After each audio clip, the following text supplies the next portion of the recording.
student, and some of you might remember me from pre-med. So I'm honored to give the CVP Histology crash course, and inshallah, I didn't make it long, but I still made it inclusive. I added all of the pictures, inshallah, from the lectures, and I highlighted the important things.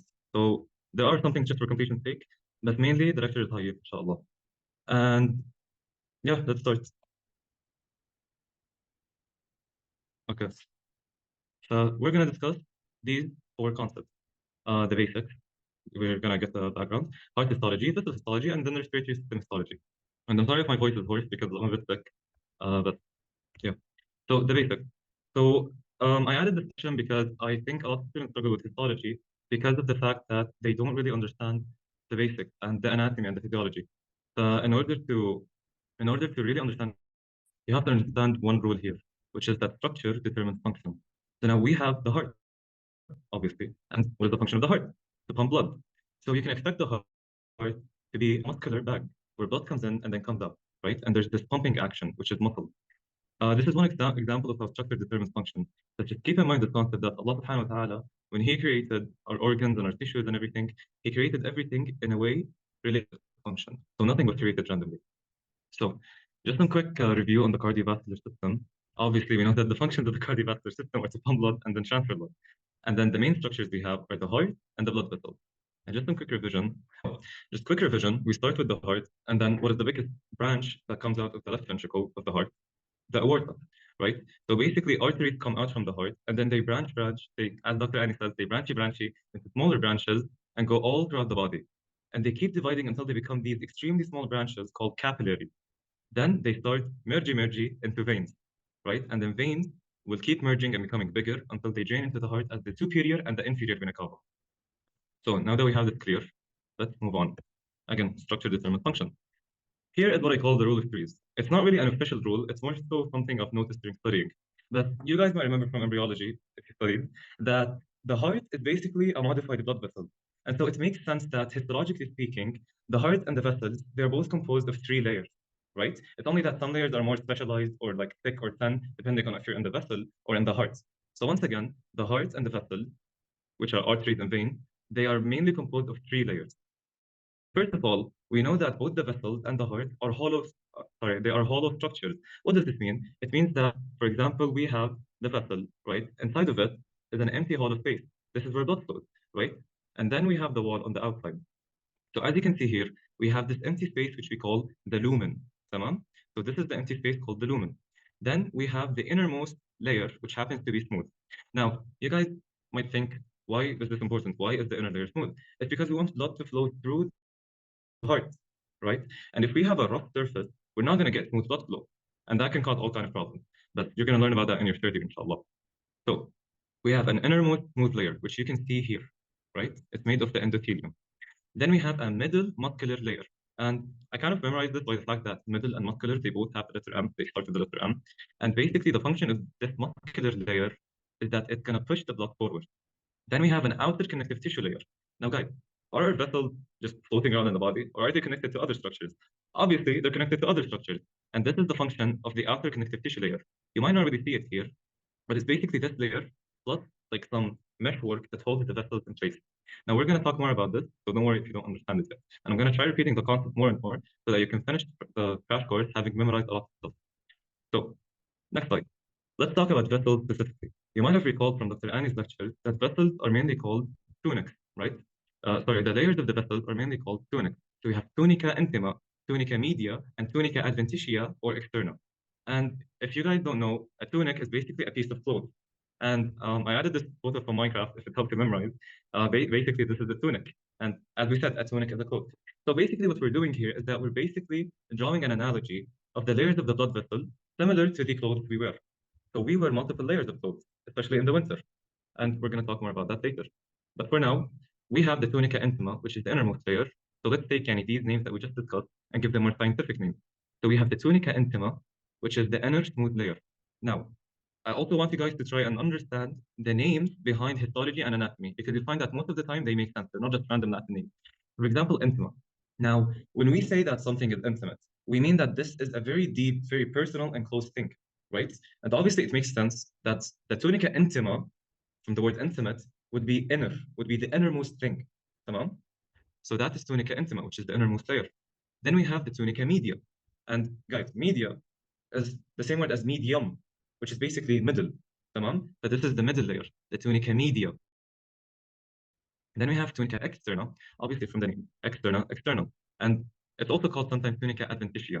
Now, how I remember this is that when someone goes on an adventure, they basically go far away. So this is the layer that's outermost. Tamam? That's tunica adventitia, also known as tunica externa. You have to know both of these things. So it's the same three layers, but because in the vessel, we give them specific names. Okay? Medicine is just like that. Does this make sense? I'm going to take that as a yes. So here is an analogy we have for the tunics, right? We said that basically a tunic is a piece of clothing. So let's say you are the proud mother or father of this child, right? And since it's November and it's really cold and it's cold season, um, your child needs to put some clothes on. So what you're gonna do is that you're gonna start by giving him the undershirt, القميص, right? So that's the undershirt, which in this case would be the tunica intima. Then we can give him a polo shirt or whatever. That's the tunica media, our second layer. And then finally, we give him a jacket, which is the tunica externa or adventitia. Tamam?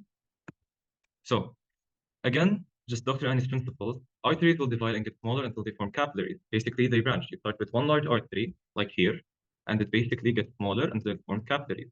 Meanwhile, capillaries will join into veins, and these get larger. Tamam? So I see something in the chat. Check. Okay, you guys said this. Tamam. Now that was for the vessel. And if you guys want me to repeat anything at any time, just let me know. For the heart, we have the same three layers. Remember the rule of threes. Tamam? We have the central lumen, like always, because the heart needs to get blood inside and then it pumps it out. So we have three layers. The innermost layer here is called the endocardium. Now let's pause. What does cardium mean? What does cardia mean? If you guys go to the gym, what does it mean when you do cardio? These are exercises that stimulate your heart. But cardium, all of those words, they are things that relate to the heart. Okay? So when you say cardia, that means heart. Endo is like in. The in heart, endocardium. This is the innermost layer. This makes sense. Myocardium, cardium, heart. Myo means muscle. But this is the second layer of the heart, which is the muscular layer. Then we have the epicardium. Cardium means heart. Epi means outside. Now, if you don't want to memorize this, I guess you can think about it as like the same way when Corona was called an epidemic, it was basically called an epidemic because it crossed regions. It was outside of one country. But that's kind of confusing. So just know epicardium. So just to recap, we have the inner smooth layer inside the heart called the endocardium. We have the muscular layer, the middle muscular layer in the heart called the myocardium. You can see how thick it is. And then we have this external layer called the epicardium. Tamam? But that's on the inside endocardium, middle is myocardium, and outside cardium. And the epicardium is going to connect the rest of the body and is continuous with the pericardium. More on that later, don't worry about it. So, and here is just to really tie in the information. This is a picture I took from your lab committee. Shout out, Omar. Basically, if you've ever been in the cadaver lab and you've ever touched the heart, with gloves preferably, you're going to notice that the inner surface of the heart is very smooth, right? So imagine touching this surface. It would feel really smooth. And that's basically the endocardium. So as we said, structure determines function. And these are all things you can see in real life. Histology is not some sort of abstract science, right? But for the sake of time, let's continue. So this is a checkpoint. Do you guys have any questions? Check the chat. No? Okay. Thank you for cooperating. So let's move on. So can someone answer this question? Please unmute and start reading. Yalla, quick, without asking for permission. What is the name of the muscular layer and vessel responsible for the penetrating blood? Hello, what do you think the answer is? A, tunica intima. Okay, so remember when we talked about the muscular layer? Oh, muscular layer. Oh, yeah. The media. Yes. Media. Tunica media. Thank you so much. Is this clear, guys? Okay, it appears all of you have answered B. Good job. And now we can move on to the heart. So just quick review of the cardiovascular system. We went through the endocardium, the myocardium, the epicardium, and I think you guys are bored with me saying these words now. And I just want to touch on one single point, is that the heart, obviously, is very important, and important things have a lot of stuff going on. But the heart has two sources of innervation. فسبحان Allah, the heart has an internal what we call intrinsic nervous system, or an intrinsic system, which is the sinoatrial node, the atrioventricular node, the Purkinje, and all of that. And we also have extrinsic nerves, like the vagus nerve and like the sympathetic nerve. تمام? This is something to keep in mind because they will show up on histology. In Dr. Annie's lectures, she only talks about Purkinje fiber being in the endocardium. Meanwhile, the external nerves, you will see them in the epicardium. So just one more time, Purkinje fibers, you will see them in the endocardium, and then extrinsic nerves, you will see them in the epicardium. And we're going to see this more later. Let me just check the chat. Okay. So starting off with the endocardium, and you guys remember the photo I just showed you. The endocardium is a very smooth surface because we want blood to flow on a smooth surface. تمام. Let's take a look at the histology of the endocardium. Now, first of all, just to orient yourself, this is basically a cross section of the heart. تمام. This is the heart wall. In red is the endocardium, and blue, I hope you're not colorblind, and blue is the myocardium. So ignore all of this. Okay, it's just because we can't really isolate the endocardium. So this is the endocardium, and the red line. The blue region, the blue line, is the myocardium. We're not going to focus on the myocardium for now. That's next. So the endocardium, you can see that. Let me just put the cursor. You can see, first of all, 3 layers. This is the first layer, is the endothelium. Then we have the subendothelial connective tissue. Then we have the subendocardial connective tissue. This is going to sound confusing, I know. First of all, let's agree on there being 3 layers in the endocardium, right? Anything that lines any cavity in the body needs to have epithelium. In this case, it's called endothelium. So this, directly facing the lumen, is the endocardium. Do you guys see where the laser pointer is exactly? It's not really obvious, but the dark line on the top exactly, even here, is the endocardium. It's a layer of simple squamous epithelium. تمام? But that's our first layer, the endocardium, which is simple squamous epithelium. And remember, simple means there is only one layer. Squamous means they are flat. Dr. Khalid used to tell us it's flat like Tamis spread, whatever makes you memorize it. Then we have subendothelial connective tissue. What does this mean? Sub is under, endothelial from endothelium. So this is the connective tissue directly underneath the endothelium. So let's look at the endothelium. It's this one, right? This dark color. Directly underneath it, we have the subendothelial connective tissue. What is this? It's basically, I believe, areolar connective tissue with fibroblasts. And then the more important thing is the subendocardial connective tissue. So do you guys, and again, sub under, endocardial from endocardium. So this is the space under the endocardium. Technically, they're all endocardium. Don't confuse yourself. But the subendocardial connective tissue is important. Why? You can see that it has this white area, which is connective tissue. More importantly, I want you to focus here. You can see these very large pink cells. What are these cells? They are Purkinje fiber. Okay. What is the function of Purkinje fibers? They generate action potentials for the heart. Now, more on the histology of it. I can zoom in. Okay. من زمان. طيب. So, the Purkinje fibers, they're basically modified muscle cells. We're going to talk more about that later. But for now, what I want you to notice is their big size. Hello? And the fact that they're very pink. Why are they pink? Because of glycogen. Okay. So one more time, let's just go over the layers very quickly. Let me make sure you can read as well. We have this top layer in a dark color, a single layer of epithelium, a single layer of squamous epithelium. This is called the endothelium. Underneath that, we have a connective tissue layer where you can see fibroblasts. All of these nuclei are nuclei fibroblasts. This is subendothelial connective tissue. Underneath that is the subendocardial connective tissue, which are these white spaces and along with the Purkinje fiber. Okay, so those are the 3 layers for the endocardium. What I want you to focus on here is mainly the Purkinje fiber. طبعا don't ignore the rest. Endothelium is important. Who doesn't know the endothelium and the endocardium? Okay, so once again, endothelium, subendothelial connective tissue, and subendocardial connective tissue. Okay, so I basically talked about all of this. Sorry, and just know that whenever you have an epithelium, you also have its basement membrane along with it. Move on. Again, you must have memorized this photo by now. The top layer is the endothelium. The layer directly underneath is the subendothelial connective tissue layer, which, as we said, is areolar connective tissue. Okay? Underneath that, all of this white and pink space is the subendocardial connective tissue. It's connective tissue, like here, with Purkinje fibers. Why is this important? Why do we care about Purkinje fibers? Number one, Dr. Annie loves this question. Number two, it differentiates between the endocardium and the epicardium, because we said that the Purkinje system is only in the endocardium. Okay, so when you see Purkinje fibers, you can tell you're looking at the endocardium. Let's move on. The functions of the endocardium, I'm not sure how important this is, but I added it for completion's sake. As we said, it's smooth to allow smooth blood flow, right?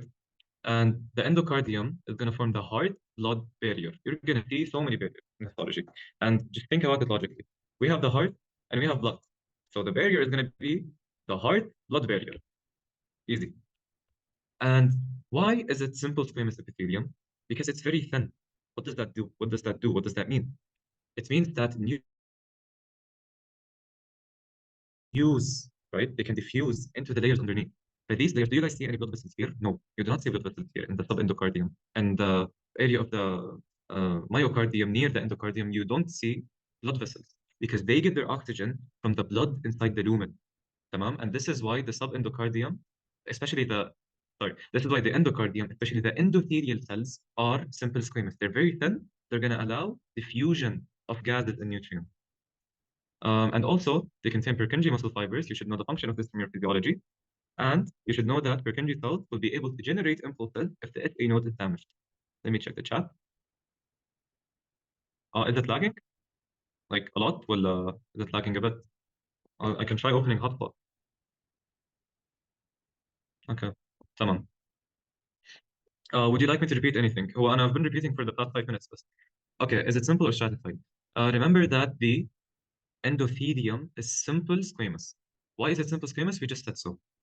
Okay, I understand that it looks stratified. You guys are right. Even when I was studying this, even when I was preparing this as a third year, I was confused. Like, this looks stratified.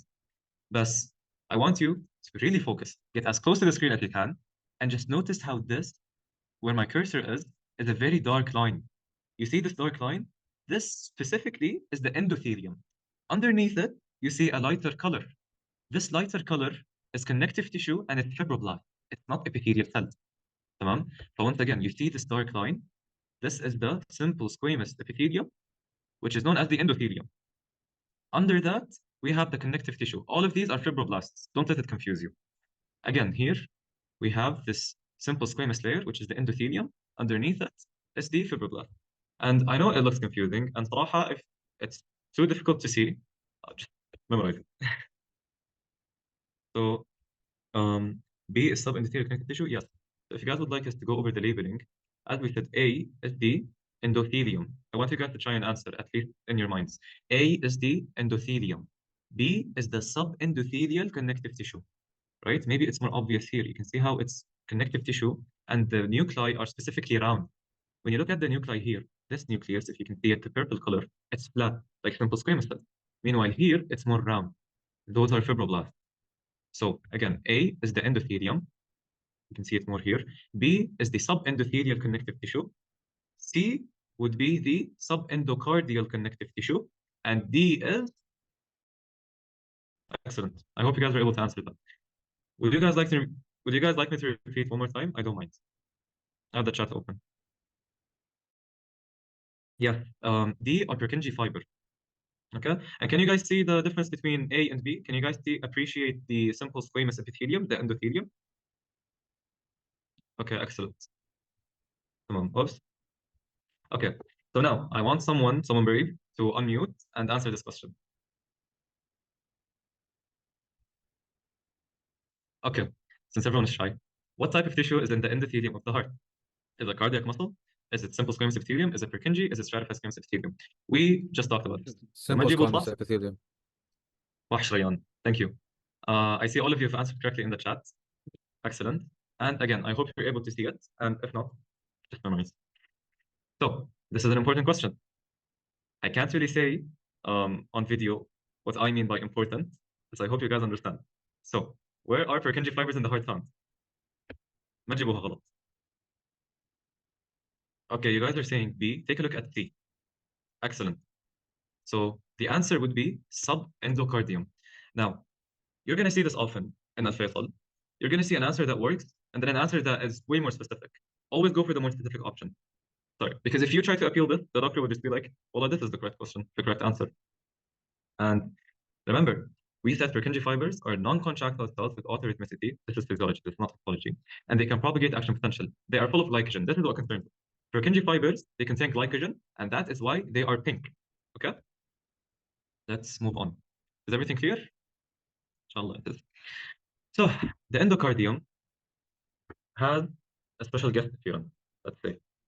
Now, since this is the end of CVP, I hope by now you guys know that the heart has valves. Now, valves, they're important for controlling the direction of blood flow. They prevent backflow. So blood goes only one way instead of two ways. Tamam? But the heart are going to consist of valve leaflets. You might remember this from anatomy, Dr. Akif lecture, and chordae tendineae. So these are the leaflets. Hello, they are the actual cut of the valve. They are the ones that open and close. Then we have the chordae tendineae, which are the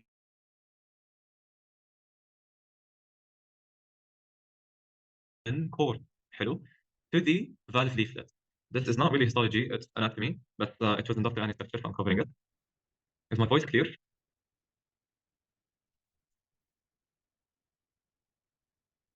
طب is it lagging like this now? Test. It's good now. It's good now. 10 seconds Okay. ago, I lagged for 2 seconds, but it's good now.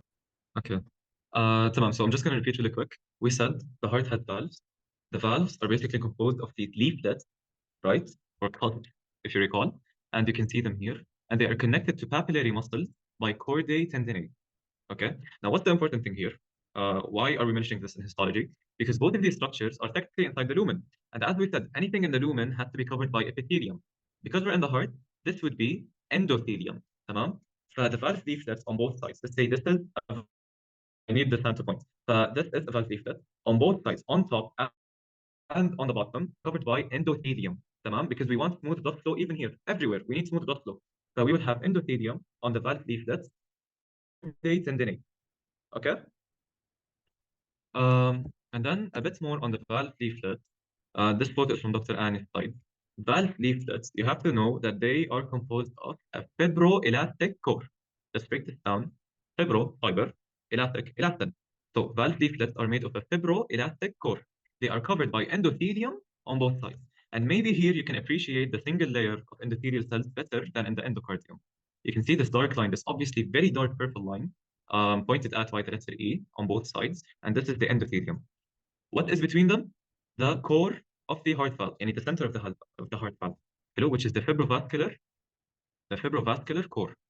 Okay, you might get the question that asks what makes up the core of the heart valve. The answer would be it's fibroelastic.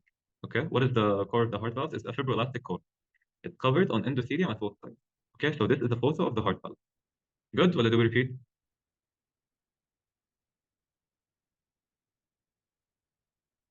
All good. تمام. So just one more time for safety. We have heart valves. Heart valves are made up of fibroelastic material. Fibroelastic material. Heart valves are made up of fibroelastic material, and they are covered by endothelium on both sides. Okay? طب cardiotendinate, is it also covered by endothelium? Yes. Everything in the heart is covered by endothelium. This is a rule. Okay? But that's it for the heart valve. Where is this found?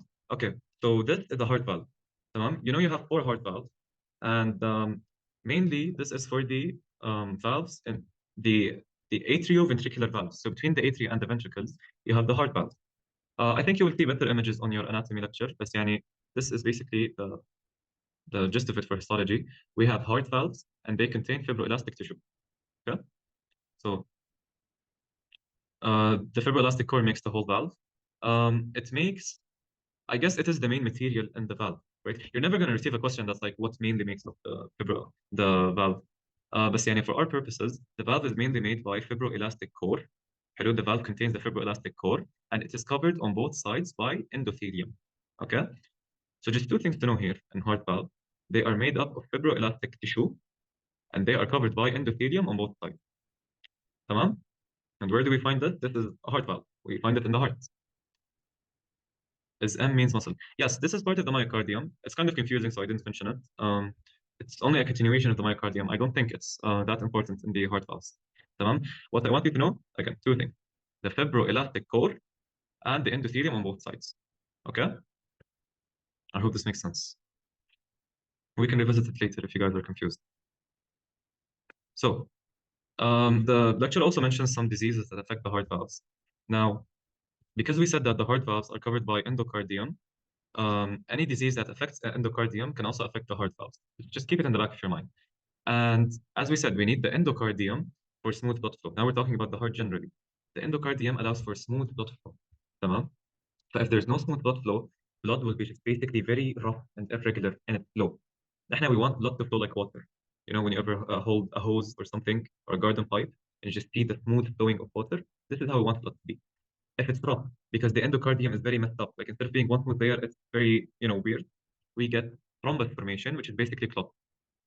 This, again, I don't think it's that important. I just added it for completion's sake. But يعني, you guys know that if blood stays in one place for too long, it starts clotting.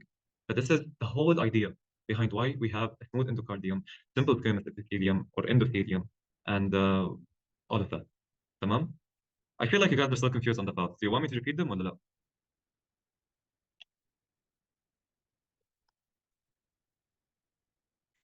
All clear? خلاص, you have it memorized by now, inshallah. تمام. So let's move on to the myocardium. We finished the first layer of the heart, the innermost layer, which was the endocardium. Now we go to this beast that's the myocardium. Look how big it is. So we have the myocardium, which is this very muscular layer. Remember, as we said, myo means muscle and cardium means heart. So this is the muscle layer of the heart. So not only is it the muscular layer, it's also the middle layer of the heart. And our main player here, our MVP, our champion, is the cardiomyocyte. Let's break this down. Cardio, heart. Myo, muscle. Cyte, cell. So these are the muscular cells in the heart. Cardiomyocyte. It's not enough to say myocyte because we have myocytes in skeletal muscle as well. You have to say cardiomyocytes. Please remember that. So where can you see cardiomyocytes? In the myocardium. Easy. Myo. So cardiomyocytes in the myocardium, in the middle layer of the heart. And you can see it all over here. Now, one interesting thing about the heart is that the left ventricle is way thicker than the right ventricle. And you guys probably know why, but it's because the right ventricle pumps blood only to the lung. Meanwhile, the left ventricle pumps blood to the entire body. So it needs to be way thicker and way stronger. And you might also know this from physiology and anatomy. Basically, the cardiomyocyte and the myocardium. Okay? So let's move on. Here we have a cartoon, a diagram of cardiomyocytes. Now you can notice that it looks kind of weird. We're going to go through it. So this is, actually, let's take this cell as an example. No, this one. Okay. So this is a cardiomyocyte. It's very interesting. What number one thing you see is the striation. Dr. Annie likes to say zebra, but that's not going to come on Aussie, even though it's in red. And when I was studying it, I thought it would. Anyway, we have striation, okay? Because it's muscular, it has myofibrils, it has muscle fibers. It is composed of the muscle fiber proteins, sorry. Rewind. Cardiomyocytes, they are striated because they are technically muscle cells. And what's unique about them is they will have one or two nuclei, and you will find these nuclei is the plural of nucleus, you will find these nuclei in the center. Tamam? This is in contrast to the skeletal muscle. In skeletal muscle, let's say this is the skeletal muscle cell, you will find the nucleus peripherally. Meanwhile, in the cardiomyocytes, you will find the nucleus centrally. Okay, this is important. This comes in OSPE. You have to notice the myocardium has central nuclei, and it can be uni or binucleated. And what's also interesting, very interesting stuff going on. What's also interesting is that the cardiomyocytes, they branch. So you start with one cell, and then you see it branching into two cells. Hello? This is very unique for cardiomyocytes. You can see how it branches, right? Like a tree branch. Have you guys ever seen a tree branch? You can see that the cell here, for example, it's branching here and it's branching here. And basically, it's going to meet other cells at this area we call the intercalated disc. This is important. The intercalated disc, the area between two cardiomyocytes. Why is it important? Number one, it's very unique for cardiomyocytes. Number two, you answered this in OSPE. Number three, the intercalated discs, they contain gap junctions. Now, to explain this, you guys know how the heart beats as one unit, right? And it would be a catastrophe if this side of the heart beat first and then this side beats, right? That's out of sync. The heart is, subhanAllah, perfectly in sync. Yani when it contracts, all of it contracts. Oh, yani the atria, then the ventricles contract. So all of the ventricle contract at the same time, okay? So this is thanks to the intercalated discs, which contain the gap junctions. The gap junctions, they're basically proteins between the cytoplasms of the cardiomyocytes. The gap junctions are protein channels, they are channels between the cardiomyocytes. What is the function of them? They can transfer ions. And you guys know that action potentials, yes, you guys know that action potentials, they are basically ions. We have sodium going into the cell. But when we want an action potential, we basically get sodium into the cell.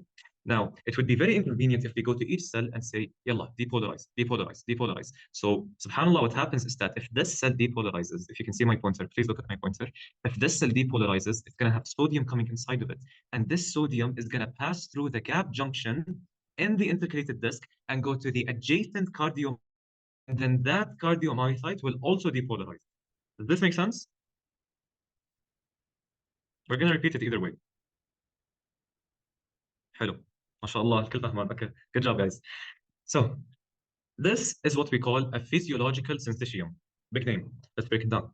Syncytium, first of all, as I said, break down every single name in medicine you see. Syncytium, think, right? It means things are in sync. They are one unit.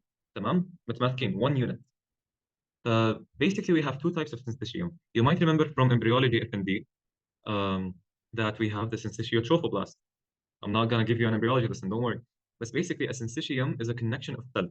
Now, this connection, it can either be connected as one unit, as one massive cell with like a billion nuclei and no intervening cell membrane, which is what we're not concerned. This is called an anatomic syncytium, or it can be a physiological syncytium. What is a physiological syncytium? You can see here that every cardiomyocyte, it has its own borders. يعني هلا, can we count these cells? Yes. 1, 2, 3, 4, 5. You can see that each cell has its own border. However, they are still connected by the gap junctions in the intercalated disc. This makes it a physiological syncytium. It's a very difficult word to say. Syncytium. Physiological syncytium.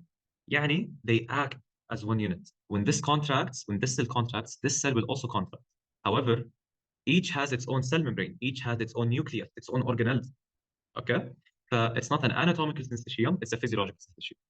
It's a confusing topic, and صراحة, your takeaway from this should just be that cardiomyocytes, or the myocardium, is a physiological syncytium. Why? Sorry? Because of the intercalated disc, which contain the gap junction. Does this make sense? Will I repeat? It's clear. Okay. So just to be safe, I'm going to go through it very quickly, and I'm not going through the same concept back and forth just to be boring. I'm doing this so we can memorize. Okay? So as we said, we have cardiomyocytes, which are the muscular cells in the heart. Tamam? You can see the main thing about them that immediately comes to mind is that they are striated. Now, what does striated mean? It means striped. You know how we sometimes wear clothes that are striped, مخططين? So this is striated. These are striations in the cardiomyocyte. That's number one. So cardiomyocytes are striated. They are contractile cells, obviously. They contract. And they contain one nuclei, and these nuclei are central. Tamam? This is something you have to know for the cardiomyocytes. 1 or 2 nuclei, max. ما في 3, ما في 4. It's 1 or 2 nuclei. Okay? And they are found centrally. Look, center, center, center, center. Tamam? And they are branching. You can see how this cell, يعني it's going here, it's going here, it branches off like the twigs of a tree. Okay? حلو? It's branching. And then the last thing is that they have the intercalated discs. Intercalated discs, they have gap junctions. This is all I want from you. Don't go into the headache of physiological syncytium, anatomical syncytium. That's يعني, if you know this, it's better. Okay? So they have intercalated discs which contain gap junctions. This allows the cells to contract at the same time. This is what we call a physiological syncytium. Okay? فخلص, if you don't like this, leave it. بس يعني at least memorize it for the exam. Does this make sense? Okay. And obviously, why is all of this? For electrical conduction, for contraction.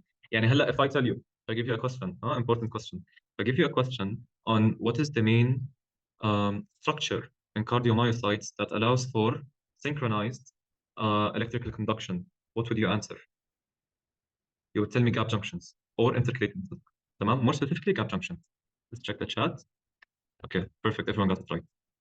But if you have it in the MCQ, intercalated disc or gap junctions, صراحة appealable, but maybe it's better to be specific. Okay? So let's move on because I know you guys are bored already. So this is a quick slide for comparison. I'm not going to spend too much time on it. But basically, as we said, the skeletal muscle, they have nuclei at the periphery. Okay? And you guys know how the skeletal muscle, like one muscle fiber, is basically like a billion cells that are all merged together as one cell.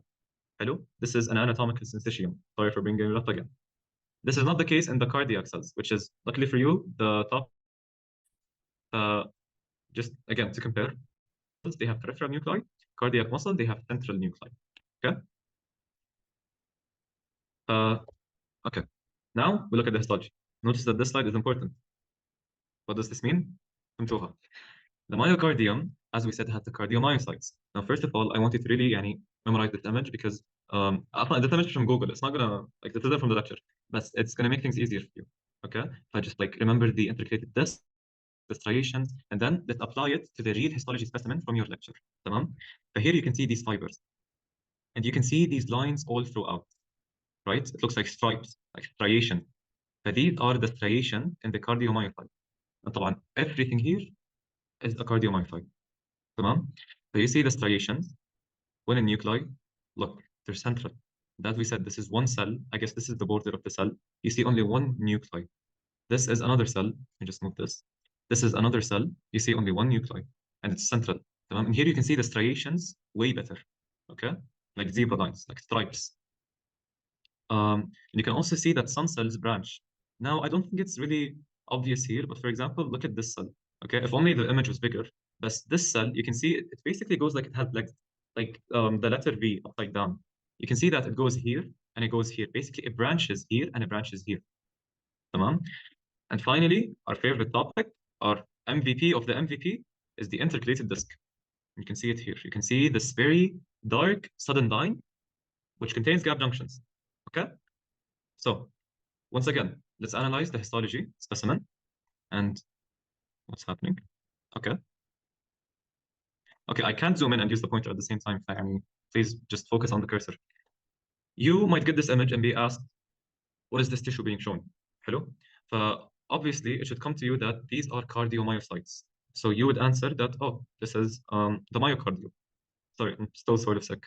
This is the myocardium. تمام? Why is it the myocardium? Because you can see cardiomyocytes. بعدين, what if I tell you, give me identifying features. Prove that this is myocardium or cardiomyocytes. Okay? You would tell me, come Amr, look, you can see the striations, especially here. You can see the striations. And you obviously know what the striations are. Yes, good job on answering in the chat, correct. Striations are basically because of the contractile proteins, the actin and the myosin. Tamam? You should know this from FND. So we have the striations over here. Hello? And we have the intercalated disc over here. And then we have one or two nuclei max, and they are all central. Hello? Let's check the chat. Can we write cardiac muscle or do we need to write myocardium? I'm not really sure, but what I used to do is, I don't know if you speak Arabic, but زيادة الخير خيرين. What I used to do is I would write cardiac muscle slash myocardium slash cardiomyocyte. Okay? And if it's right, they will not deduct you. They can deduct you if it's right. Just like don't say myocardium, then say endothelium. Okay? So as we said, you can identify several things here. For the last time. You can see striations. That in Suha, striations, don't forget it. You can see central nuclei, one or two nuclei max. Okay?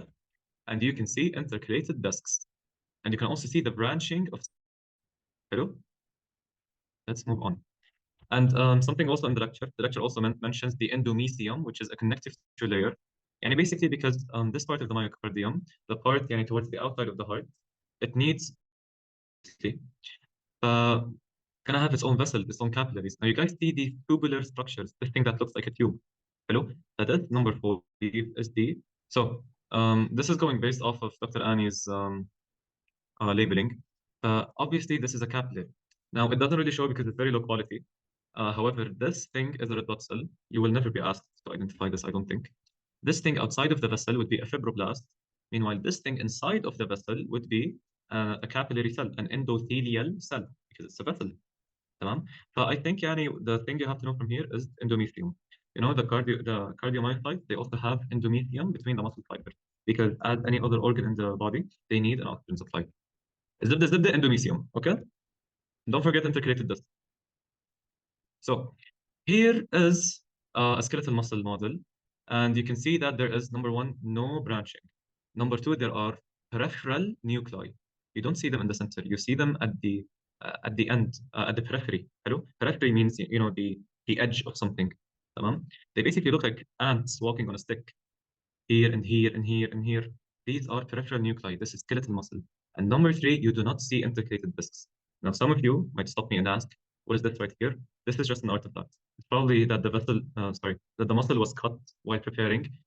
However, skeletal muscle, you will never see intercalated discs. Intercalated discs are very specific for cardiomyocytes. Okay? And خلاص, we don't care about this. Myocardium, again, this time it's a cross section. This was a longitudinal section. This is a cross section. You guys know the difference. A cross section, you're going like this. A longitudinal section, you're going like this. I don't know if it makes sense, يعني, but you should know this from FND. Basically, you can see that the cross section, it just looks like pink mashed potatoes. Hello? It just looks pink and mushy, and you can see the nuclei in the center here and here, here and here, right? And you can see some connective tissue between the muscle fibers, the cardiomyocytes. And you can't really appreciate striations or intercalated disc in the cross section. However, what you can tell from the cross section is that we have central nuclei, and you can see the pink color is the myofibrils, which are the actin and the myosin. It's basically this pink mush. To make this easier compared to the skeletal muscle, you can see, and it's very obvious, it's very dotted. You have pink dots here and here and here and here, and you have the nuclei at the periphery. تمام? If we go back to the cardiomyocytes, we will see that it's more, mushy, mashed potatoes type of thing. Hello? I wouldn't say it's random, but it looks like it. And you can see central nuclei. You might get this photo on your exam and be asked, is this cardiac cell? Is this cardiac muscle or is this skeletal muscle? Cardiac muscle looks like this. Hello, central nuclei, pink mush, which is the myofibrils. The skeletal muscle is more dotted, and you can see peripheral nuclei. Okay? Man, no, I don't think this is that important. Okay, question. If you wanted to see intercalated discs, see them. Cross-section of skeletal muscle, or cross-section of cardiac muscle, or longitudinal muscle, or longitudinal section of cardiac muscle. If you don't answer this, I'm going to be upset. D, mashallah, mashallah. خلاص, A+, inshallah. Excellent, guys. And خلاص, we focused on the intercalated disc, we focused on the cardiac muscle. If for now, let's say I bring this image and I ask you, is this longitudinal or is it cross-sectional? What would you guys say?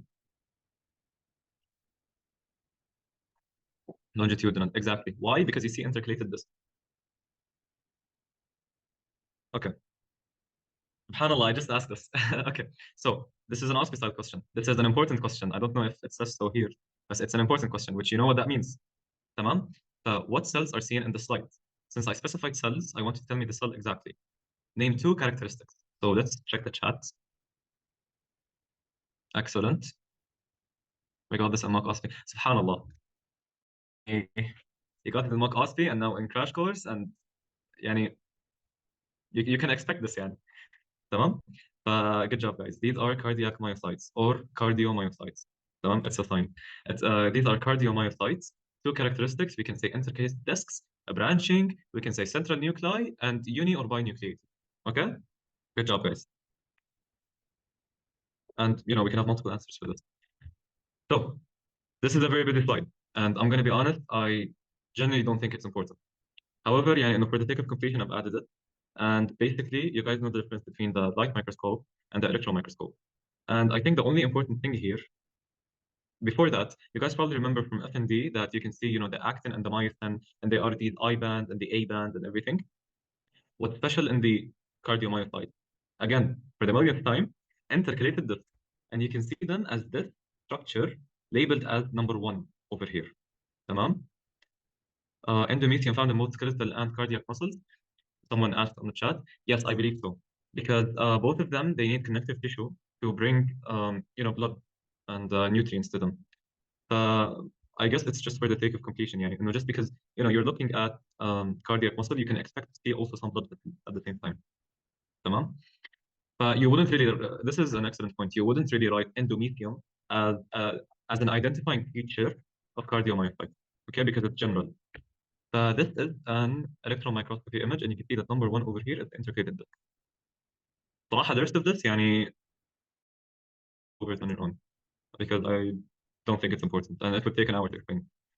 However, just to make things easier, these are some of my mnemonics, and as I said, we will focus on the intercalated disc, which is also called the, which, one second, sorry. We have the intercalated disc, hello, and we also have the Z line or disc, which contains the T tube. You might have this as an MCQ, but you probably covered this in physiology. The Z line or the Z disc will contain the T tubules. I'm not sure if you can really see it on the image, or if it's even the same as the No, I don't think so. المهم, ignore everything I just said. No intercalated disc. I know that the D line contains the T tubules. This is physiology. It's not my domain. The way I here is, we have the I band, and when you say light, you can feel, sorry, you can feel the letter I. Hello, light. But the I band has light chains. The A band is dark, and that means it has both heavy chains and light chains. And then the H band, or I think the H zone, has only heavy chain without light chain. Again, this is just if you really want to have everything memorized. So, intercalated discs for the millionth and one time. Okay, we're gonna go into a few more detail here. Basically, if you can see at this image, this is a really nice image. This is basically the intercalated disc. Hello, we have, let's say, two muscle cells joining, two cardiac muscle cells joining. They're basically touching. It's gonna look like this on both sides. They are these interdigitating, basically protrusions of the sarcolemma. That's a bunch of random fancy words. I don't think that's important. What's important is the gap junction. Okay, so the gap junctions are found in the intercalated disc. Dr. Annie also mentions in her slide that they have the intercalated disc. They have cell-to-cell junctions. Now, you guys know that we need our cells to stick together. Well, we would just melt. In order to stick together, they have these junctions. We have macula adherent, which are desmosomes. This is a pen. Macula adherent, note M for M, mosome. We have fascia adhering, fascia adhering junctions. Basically, these would keep the cardiomyocytes together. Then we also have gap junction, which have another name, connection. And guys, from the name, connection. Hello? Gap junction are also called connection. This is the name of the protein, therefore conducting electrical signals. So, just to summarize everything about intercalated discs, they are these, these interdigitating sarcolemmas. So basically, it's the cell membrane of the adjacent cardiomyocytes joining together. Not that important. However, they contain cell-to-cell junctions to keep the cells together, to hold the cells together. They are two kinds. We have macula adherents, which are desmosomes, and we have fascia adherents, which are adhering junctions. Okay, and ahamshi, the most important thing, gap junctions, also called connexins. Okay, okay.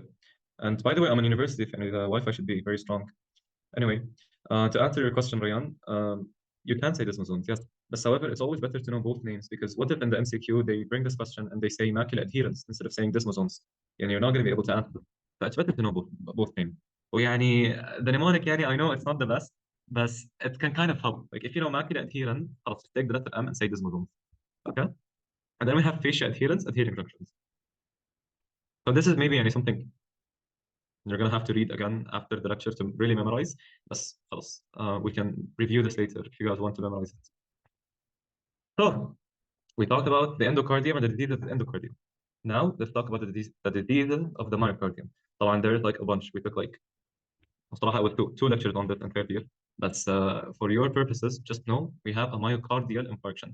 Guys, from the name, myocardial means myocardium. Tamam? Infarction is basically a stroke. This is what we know colloquially, or however you say it. This is what we know as a heart attack. سكتة قلبية. That's a myocardial infarction. So, what layer of the heart does a myocardial infarction affect? Is it the endocardium, or the myocardium, or the epicardium? You guys tell me.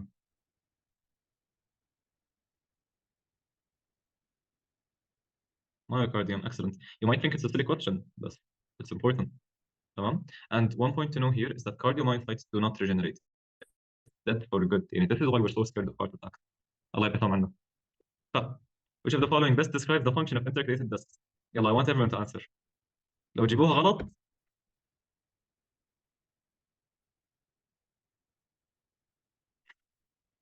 Excellent. Good job, guys. It is allowing for fast electrical conduction. You might also read C, that it holds muscle cells together. And, we did take that it has cell junction.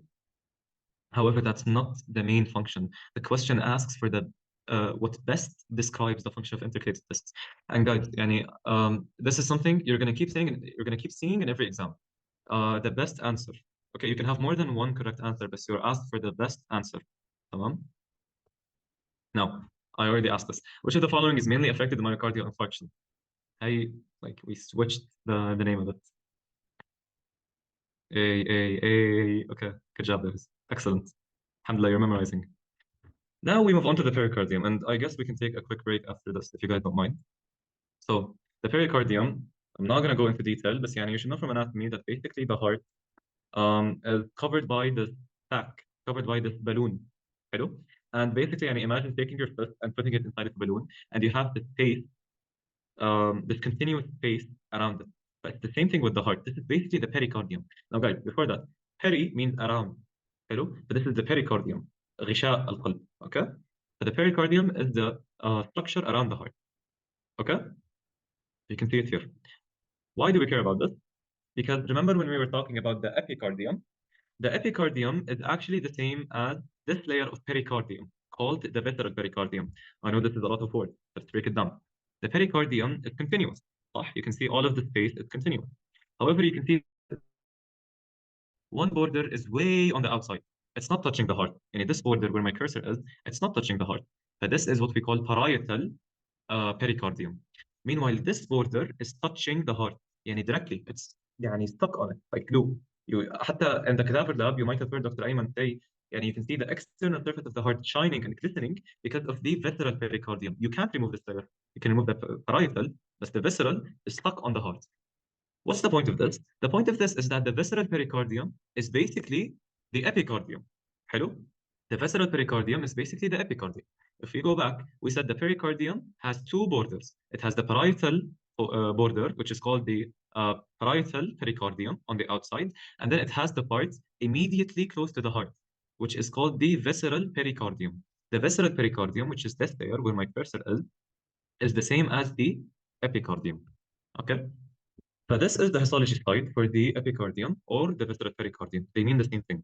تمام? If we go back, if we trace back, I hope you didn't forget this just yet. But the endocardium, we said we have three things. The endocardium, we said we have the endothelium, we said we have the subendothelial space, the subendothelial connective tissue, sorry, and we have the subendocardial connective tissue. Here, it's sort of similar. Instead of the endothelium, we have what's called the mesothelium. Okay?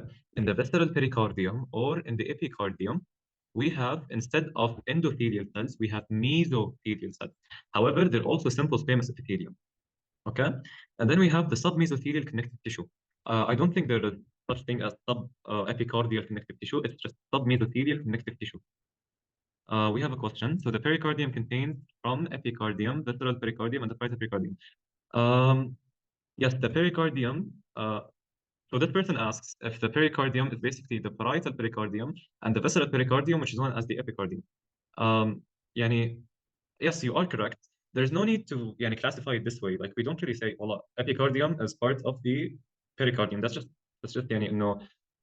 anatomically strange to say.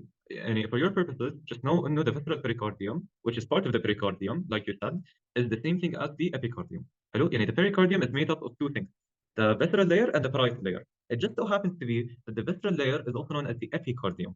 Tamam? Let's get back on track. In the epicardium, we have two main layers instead of three. We have two main layers. We have the mesothelium, which is the outer epithelial layer, and then we have the connective tissue layer under that. Tamam? Let's look at the photo first. You can see this dark line on the top. And I know it looks like multiple dots, but just trust me on this, just how the histology slide looks. Okay? The dark line is the mesothelial cells, the mesothelium. Okay? It's the same as the endothelium, but because we're in the epicardium, we call it the mesothelium. I think you guys are probably confused by now because I'm confused myself. So let's revise this from the start. We said the outer layer of the heart, if we have a photo here, is the visceral pericardium, also known as the epicardium. Okay? And it's lined by epithelial cells. However, these epithelial cells are special in that they are called mesothelium. Okay? In the endocardium, it was called endothelium.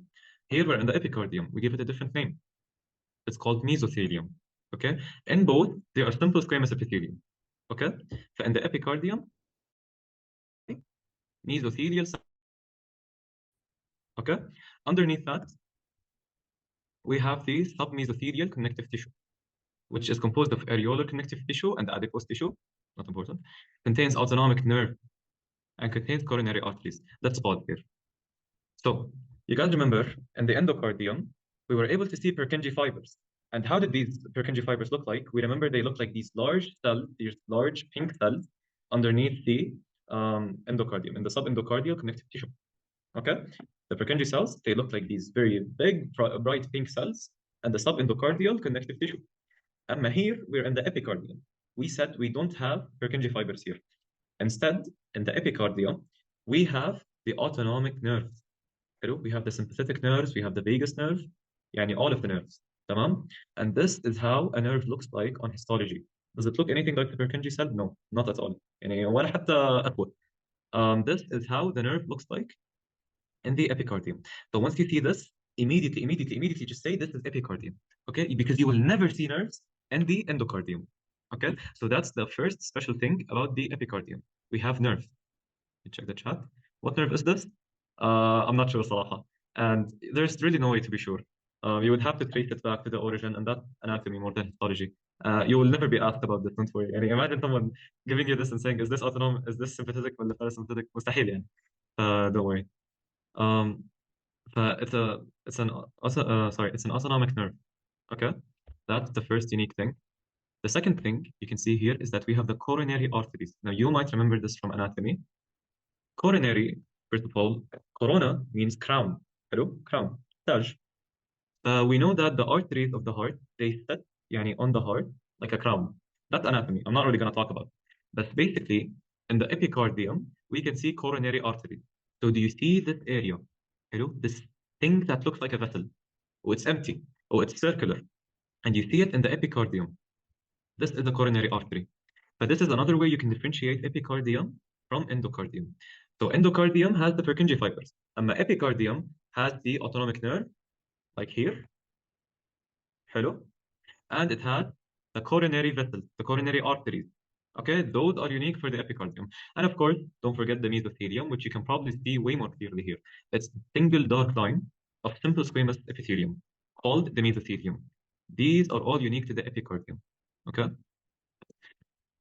This is a photo from Dr. Annie's 5-minute videos. I should have also mentioned that I watched those videos and I incorporated them for the heart and the vessel.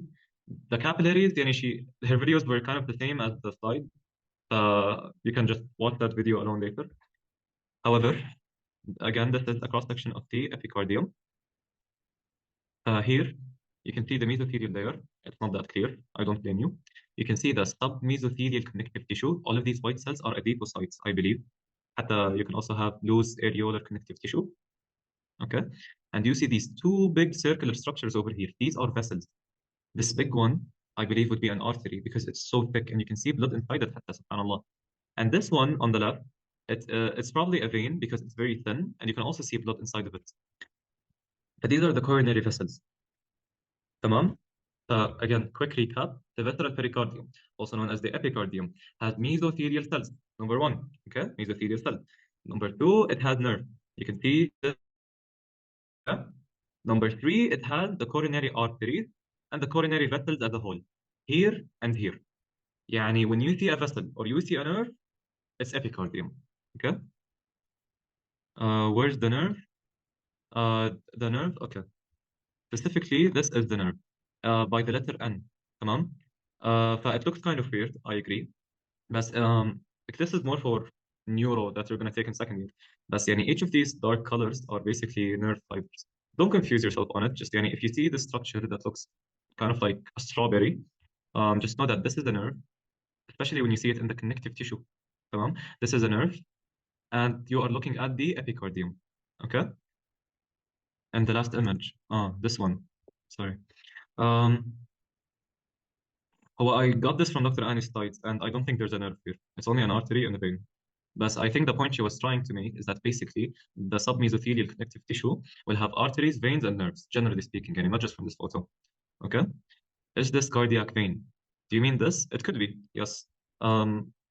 Yes, it could be. All right. Okay. As we said, and guys, important distinction to make, يعني don't confuse yourself and say, والله, the nerve in the mesothelium. No, مستحيل. That's impossible. The nerves and the coronary arteries and vessels, including the vein, they're in the submesothelial connective tissue. Okay? Okay. And this is the last photo I have, inshallah, for the epicardium. خلاص طشنا منه. You can see connective tissue here. Okay, أول شيء يعني try to orient yourself. It's fine to يعني use other layers. This is obviously muscular layer. This is the myocardium. So this will be either epicardium or endocardium. تمام. So I'm looking at it. I see a lot of connective tissue. عادي. You're supposed to see it on both. بس أول شيء it's really thick. The second thing is that you see this. What is this? This is an artery, and I guess this is a vein. These are coronary vessels. You only see this in the epicardium. This tells you this is epicardium. Okay? And I look at the slide, immediately what comes to mind is these big two structures here and here. And this tells me that this is the epicardium. Now, one important thing I wanted to memorize, because I think they do ask about it in the exam, is that the mesothelial cell layer, which you can't really see here, so let's go back. The mesothelial cell layer is this dark purple line. The function of the mesothelium is to secrete serous fluid, or in this case, because we're talking about the heart, pericardial fluid. Tamam? We know that the pericardium has fluid. In this phase, we have fluids. Very important. Tamam? It's the mesothelium or the mesothelial cell that will secrete the pericardial fluid. Tamam? So final recap for the epicardium, also known as the visceral pericardium. Number one, it has mesothelium. Number two, you will see in the submesothelial connective tissue, you will see coronary vessels, arteries and veins, yani, and you will also see nerves. Number three, the mesothelium is responsible for making and secreting pericardial fluids. Okay, these four things. Do you guys want me to compare this more with the endocardium, or do you have any questions? Just let me know. It's your time, yani, ask as many questions as you want.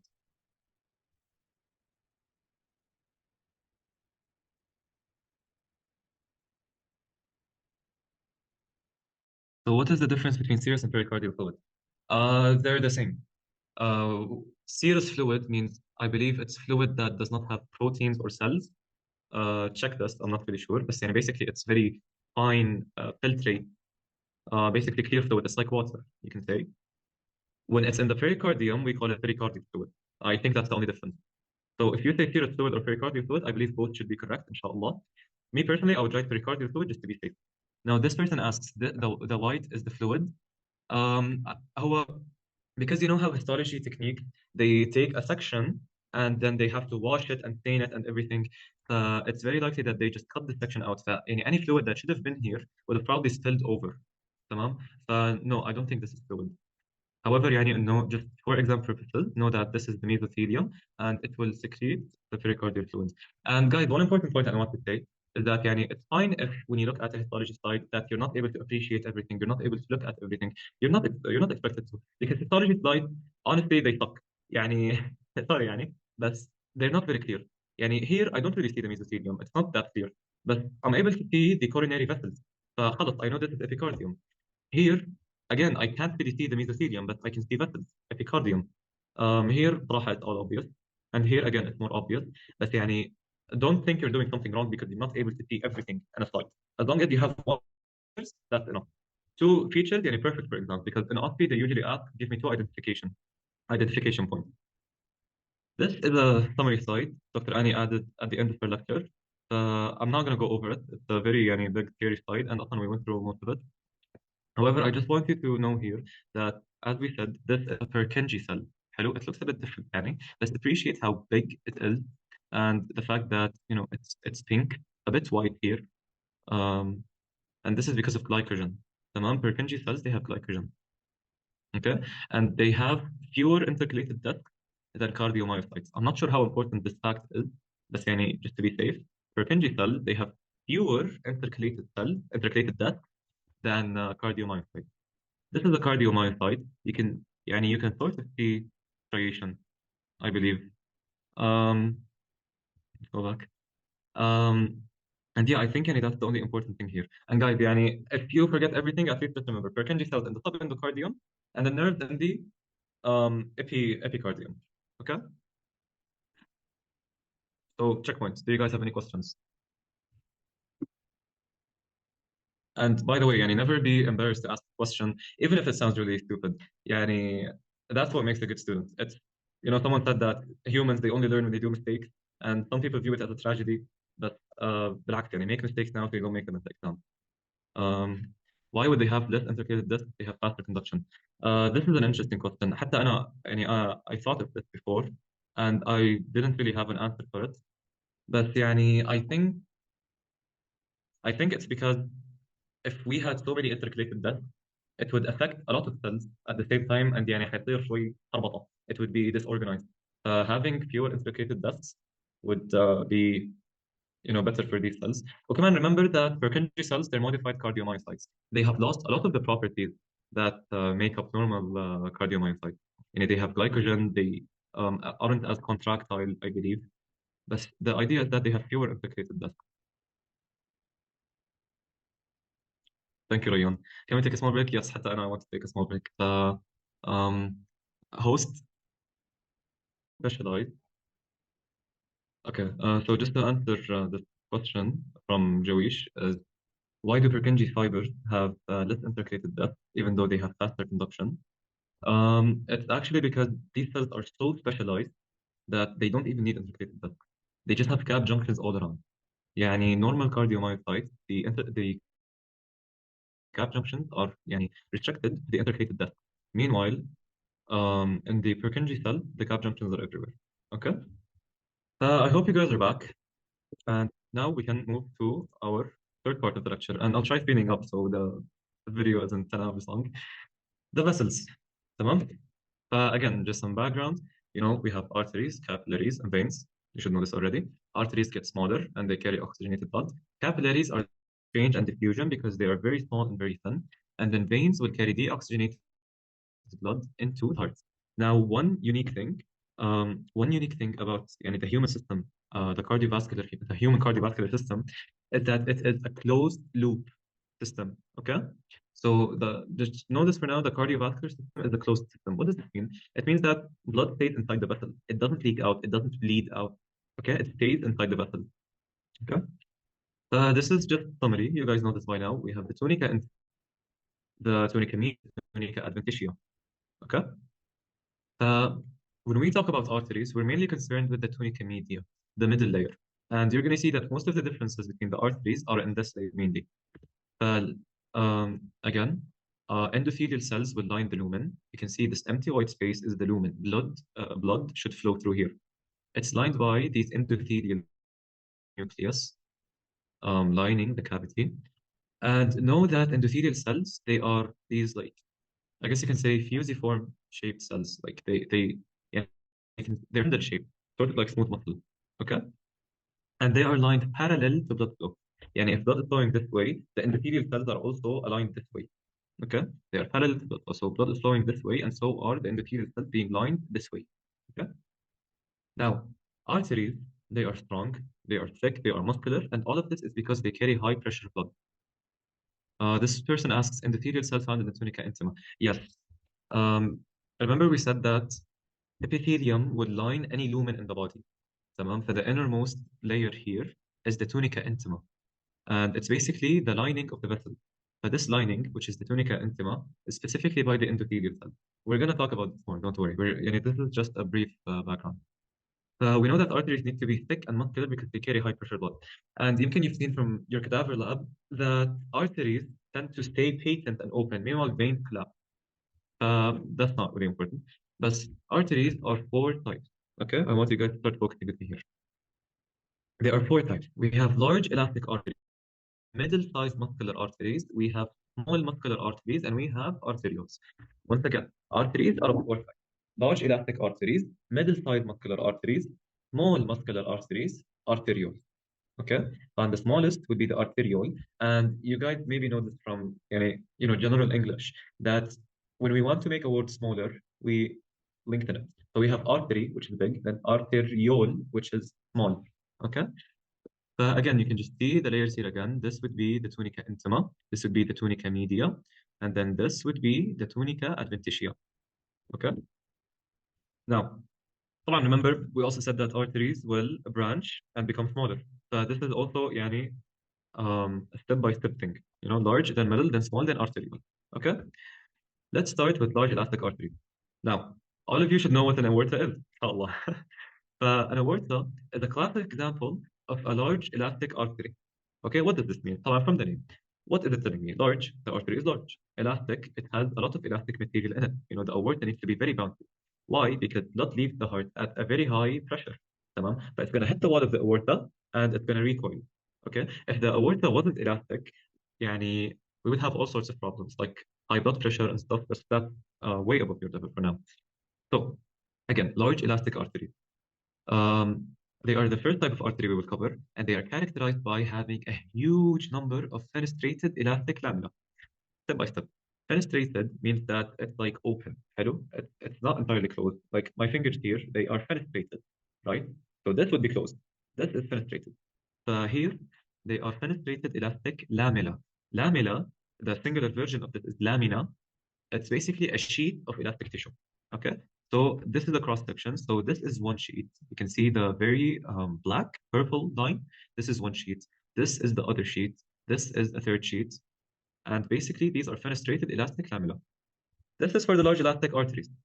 تمام? And these arteries are actually so big that they need their own blood supply. And subhanallah, يعني arteries are for blood supply. On top of that, they need their own blood supply because of how big they are. So these are called Vasa, vasorum. Vasa, vasorum. Now, you can see Vasa is repeated twice. Vasa means vessel. Okay? So basically, when we say Vasa, vasorum, we mean the vessel of the vessel. Okay? And they both have V in the name, يعني that makes it easier to memorize. So they have Vasa, vasorum. And then, just like any organ in the body, they need innervation. In this case, nerve, طبعا. That's the only source of innervation we have. They need their own nerves, which are called nervi vasorum, which are the nerve of the vessel. تمام? And this neurovascular bundle, يعني these neurons and these vessels of the artery, okay? We're gonna talk about this more. But for now, I want you to know that the large elastic arteries, they are characterized by having a huge number of fenestrated elastic lamina. يعني just know they have a lot of elastic lamina, okay? And they have vasa vasorum and nervi vasorum. These together are called the neurovascular bundle. They can be seen in the adventitia, tunica adventitia, which is tunica externa. تمام? And we're going to revisit this, but don't worry. And just appreciate the images for now. You can't really see it, but the arteries, they of course have a tunica intima. You go back to this image, every artery, a tunica media, a tunica externa. Okay? The tunica intima, the same as the heart. Oh, the same as the heart. It's endothelium. Hello? And remember what we said about the heart being just basically a very big modified vessel? You can see this here.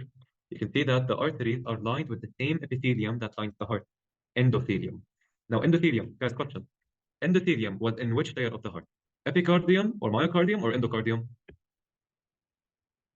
Okay, perfect.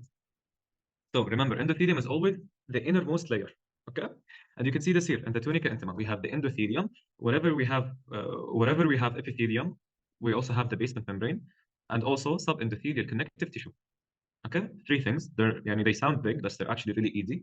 The endothelium, the basement membrane of the endothelium, and the subendothelial connective tissue. Okay. Then let's move on to the tunica media, which we said is where the main stuff happens in the arteries. Tunica media and the large elastic arteries, we said they have an insanely large number of elastic sheets, of elastic lamella.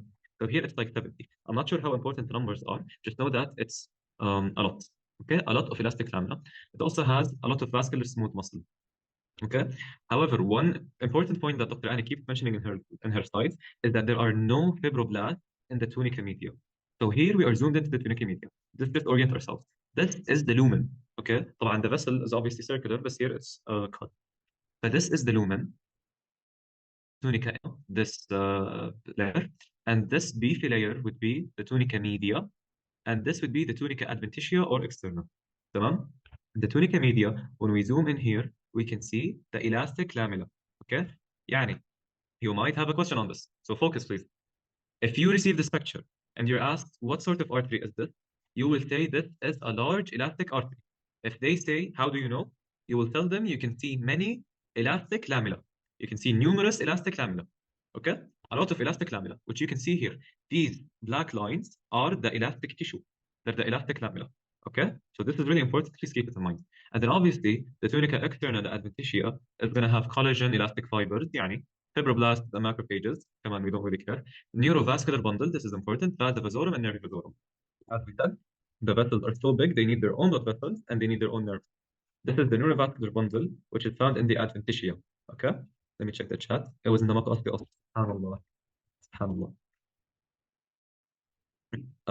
Tunica intima, tunica media, tunica externa. What's special about large elastic arteries? From the name, elastic, they have a lot of elastic lamella. Okay? And always remember, in the neurovascular bundle, they have vasa vasorum and nervi vasorum. Okay? This is not a cross section. It is actually. Okay. So I want you to imagine. Okay. I will show you a photo. It's easier, أصلاً. So, for example, here you can see the vessel. This is a very small artery. This is an arteriole, so don't worry about it for now. But basically, you can see it looks like a circle. It looks like the letter O. It looks like a donut. Okay, when you see this means it's a cross section. Meanwhile, if you don't really see this in histology, but if you can see like the vessel from bottom to top, that means it's longitudinal. تمام? So cross sectional things will appear as circles, as donuts. Longitudinal,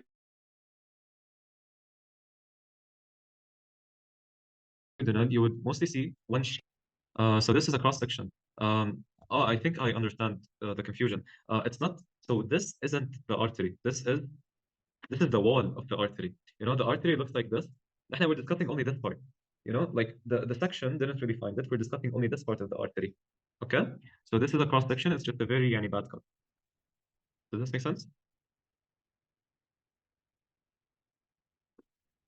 Okay, of course. We went through this. للمرة المليون elastic lamella. Large elastic arteries, their function. Also, guys, I wanted to say that Dr. Annie has a few more functions and diseases on her slides, but I genuinely don't think they're important, so I didn't add them. However, if you want, you can read them later on your own. Large elastic arteries, their function is to expand and recoil. Hello? Elastic. They're going to expand, they're going to recoil. They're elastic, like rubber, So they're going to expand and recoil as the left ventricle ejects blood. Their location is close to the heart. So we said it's the aorta. And it's also the thing coming directly from the aorta, such as the common carotid, the subclavian, and the common iliac. I think the most important thing is the aorta. Okay? Analogous veins, superior and inferior vena cava. And then this is something in Dr. Annie's slide. The ratio of elastic lamella to smooth muscle is 40 to 70 elastic lamella over.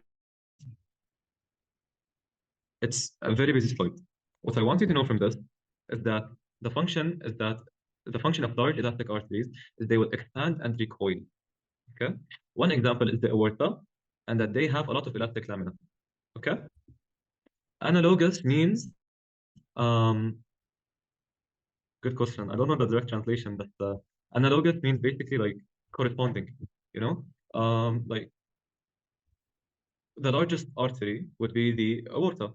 The largest vein would be the inferior vena cava or the superior vena cava. So they're analogous that way. Okay. Comparable to, yes. Superior vena cava, inferior vena cava are large elastic? No.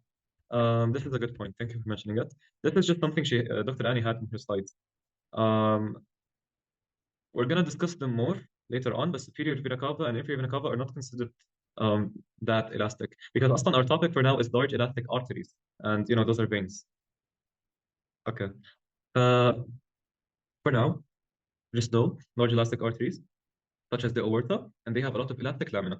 Okay, these three things. Please try to memorize them. Large elastic arteries. An example is the aorta. They have many elastic lamina, and this is an important picture. I personally had this in my exam. Okay.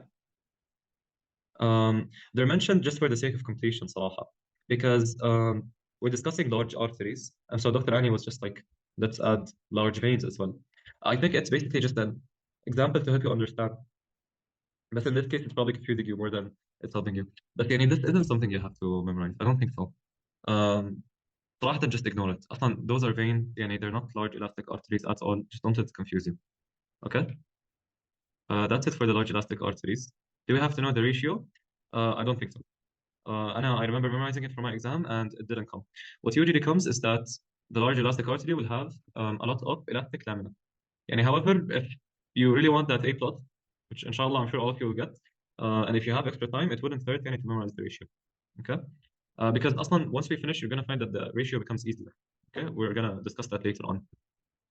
So, as we said, the three main important things in the large elastic arteries, yalla, for the 100th time, they contain a large number of elastic lamella or lamina, whatever you want to say. They contain a large number of elastic lamina. They contain the neurovascular bundle in their adventitia.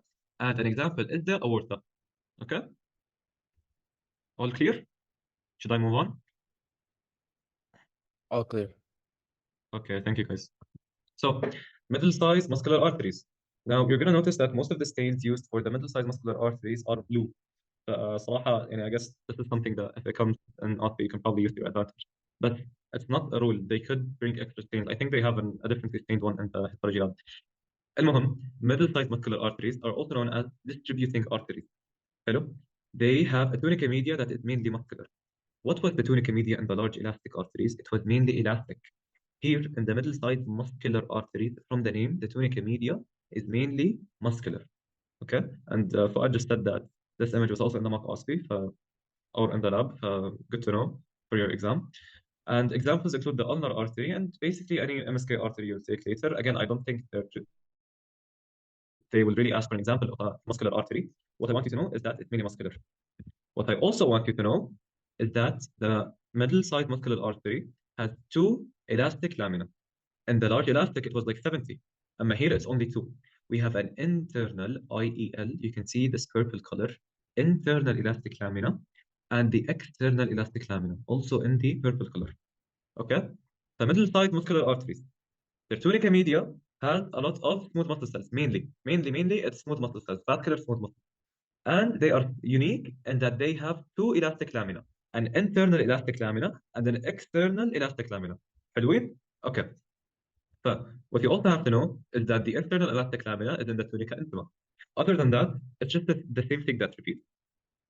The tunica intima has the endothelium, which is the simple squamous epithelium. It also has the basement membrane and it has connective tissue, the subendothelial connective tissue. And it's the same thing. Usually, our university likes to ask about exceptions. Okay, this is just something that's being repeated. So yeah, just note. The tunica media will have like 20 smooth muscle layers. It will have the external elastic lamina in the tunica media, and obviously it has no fibroblasts, the same as the last one, the large elastic arteries. The tunica external or adventitia, it has collagen and elastic fibers. It has fibroblasts and macrophages, and it has the neurovascular bundle. يعني, guys, everything is being repeated. Okay, this is a common theme you see in all arteries. The tunica intima will have the endothelium, it will have the basement membrane, it will have the subendothelial connective tissue, or just connective tissue, the same thing. The tunica externa will have collagen, elastic fibers, it will have fibroblasts, macrophages, and more importantly, it will have the neurovascular bundle. Okay, the differences are mainly in the tunica media. And for the sake of the middle-sized muscular arteries, there are only two elastic lamina, the internal elastic lamina in the tunica intima, internal intima, and then the external elastic lamina in the tunica media. If you want a serial mnemonic, that's how I memorized it in first year. Middle-sized muscular, there are two M and M, that's two. Two elastic lamina, internal elastic lamina, and تمام. Now, these are some more photos. This is from Dr. Annie's 5-minute video. And here you can see they use sort of a different stain. Okay, someone asked, is the adventitia the outside blue part? I believe so, yes. So you can see this. It looks a bit messy, but this is basically collagen and it's the tunica adventitia. Because as we said, the arteries need to be connected to the wall of the cavity of the thorax, the abdomen. This is going to connect it. This is the tunica adventitia. But again, since it wasn't really explained in your lecture, you're not going to be asked to identify what this layer is. Most likely, you will receive this slide and be asked, what is this artery called? Classify this artery, or what category is this artery? Then you will say middle-sized muscular artery because it has two elastic lamina, an internal elastic lamina and an external elastic lamina. Okay, it's the purple elastic lamina. Yes. Specifically over here, you can see this line, very distinct, cookie cutter line. This purple line is the elastic lamina. Okay, it stains darker than the rest. Remember that the elastic lamina is always going to stain darker. We also see this in the large elastic artery. Remember these black lines, they are the elastic lamina. Similarly, here these dark purple lines are the elastic lamina. On the out, you can see the external elastic lamina, and then I guess you can see the continuation of the adventitia. Don't worry your head about it too much, because it's a headache, صراحة. But just know that this is a middle-sized muscular artery because of the presence of two elastic lamina. Okay, let's read the chat. Wait, but where does the intima end? The intima ends where the tunica media starts. But I don't think that's very helpful as an answer. If you mean on the histology side, I would say that the tunica media starts immediately after the internal elastic lamina. يعني the tunica intima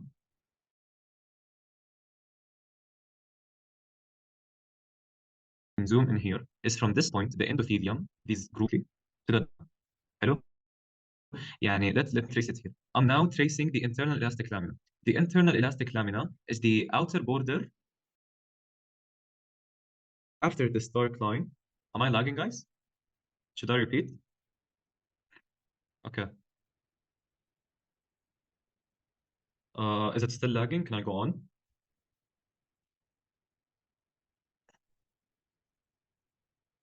Okay, alhamdulillah.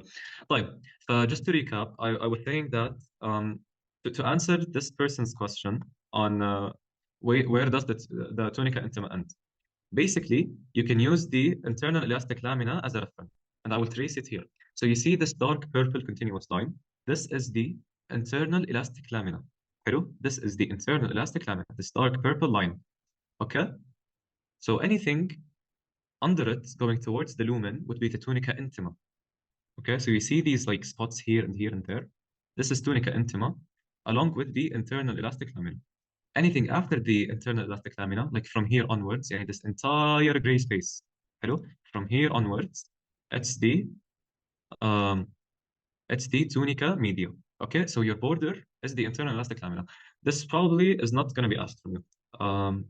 Mainly, they will care about just categorizing this artery as a whole, classifying this artery as a whole. Okay, let me read the chat. So all three structures are in the tunica media. I'm not sure he said. The internal elastic lamina, the purple line, is inside the tunica intima. Okay, the internal elastic lamina is part of the tunica intima. Tunica media has the external elastic lamina. I hope this makes sense.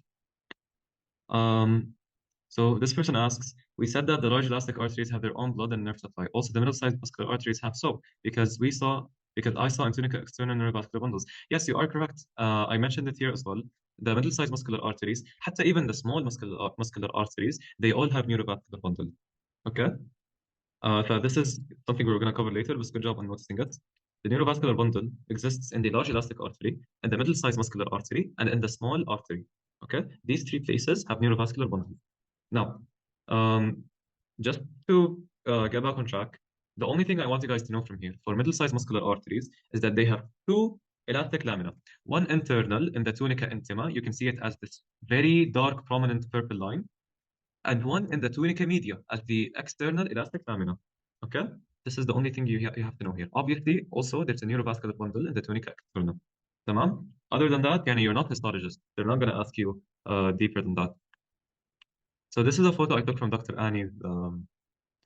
Okay, this person asked a question. What is the difference between elastic lamina and elastic fiber? Okay, nice question. So basically, an elastic fiber would be just one elastic fiber. An elastic lamina is like a sheet of elastic fibers. So let's say this is an elastic fiber. This is another. Basically, now we have a sheet of elastic fibers. Elastic lamina. Okay. Come on, this isn't really a distinction you'd be asked to make. Like, just as long as you say elastic, it's good enough. So it has only two elastic lamina, but also have elastic fiber. Yes, the elastic fibers, however, they're in the tunica externa or adventitia, because at that point it's just a random collection of connective tissue. So it has collagen, it has elastic fiber, but in no elastic lamina specifically, there are two in the middle side muscular artery, the internal and the external. Okay. And inshallah, once we take the rest of the arteries, the distinction will be easier to make. Let's go through them and then we can revise this later if you guys would like, because I think a few of you are not very clear on the concept, which is totally fine. This is a slide I have from Dr. Annie's 5-minute video. And basically, it's another case where we have an artery, a middle-sized muscular artery. And you can see, it's not that easy to see, but you can see an internal elastic lamina. It's this sharp color. And an external elastic lamina, also not very easy to see. Maybe here you can see it better. You can see the internal elastic lamina here and the external elastic lamina here. So let's zoom out so this is easier. The internal elastic lamina is the dark blue color around the lumen. Meanwhile, the external elastic lamina is the dark blue color after the tunica media. Okay? And صراحة, this image, just try and memorize it because it's not that clear. Here we also have another way of seeing the elastic lamina. But do you guys see the pink wavy line? This is the internal elastic lamina. Why is it internal? Because you can see the endothelium. Okay, as we said, there's the tunica intima, which has the endothelium, which are these cells lining the lumen. It has the subendothelium, and it has the internal elastic lamina. Okay, this wavy line, this wavy sheet of elastic fibers is called the internal elastic lamina, and all of these are in the tunica intima. And at the edge, we have here the tunica media. We flip directions, يعني. That's tunica media. After that, see another line, another squiggly line. This is the external elastic lamina. And I know this feels confusing. So once again, elastic lamina, you basically see them as basically squiggly lines. Like here, it's not like one perfect circle. No, it goes up and down, up and down. It's very squiggly, you know. Here you see the same thing. It's a very distinct line, and you can see two of them in the middle-sized muscular artery, the internal elastic lamina, and then the external elastic lamina. The external is not that clear, but the internal is way more clear. So you should be able to look at this and know that this is the internal elastic lamina. Um, صراحة don't worry yourself about identification that much from photos. I mean, don't worry about identifying things from photos for the MCQ. That's mainly for OSPE. OSPE, obviously the lectures are important, but it's very, very likely, almost definitely going to be, if not definitely, it's going to be from your lab material. But focus on the slides you have there of the vessels. And now, for MCQ purposes, just know that the middle-sized muscular arteries, they have an internal elastic lamina and an external elastic lamina. Does this make sense, guys? Did we go on?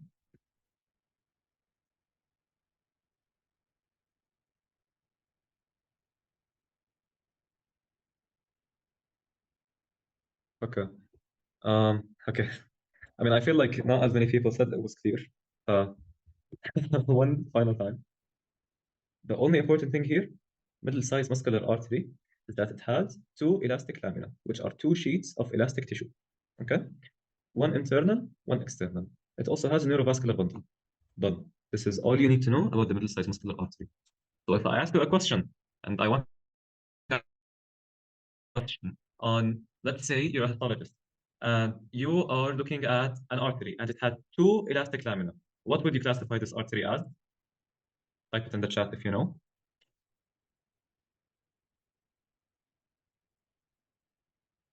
Middle. Excellent. And this is how MCQs come. Okay? They're not going to give you a photo to identify. Just know that it's two elastic lamina.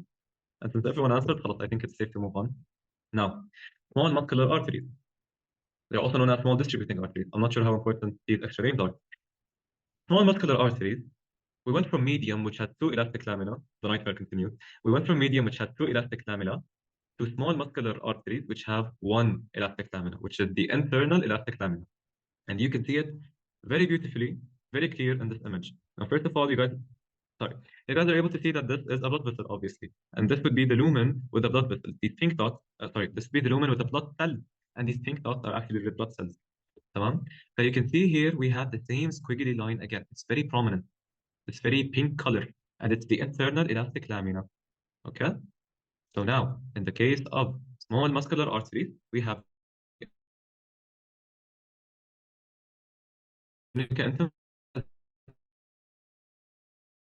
membrane, connective tissue, internal elastic lamina.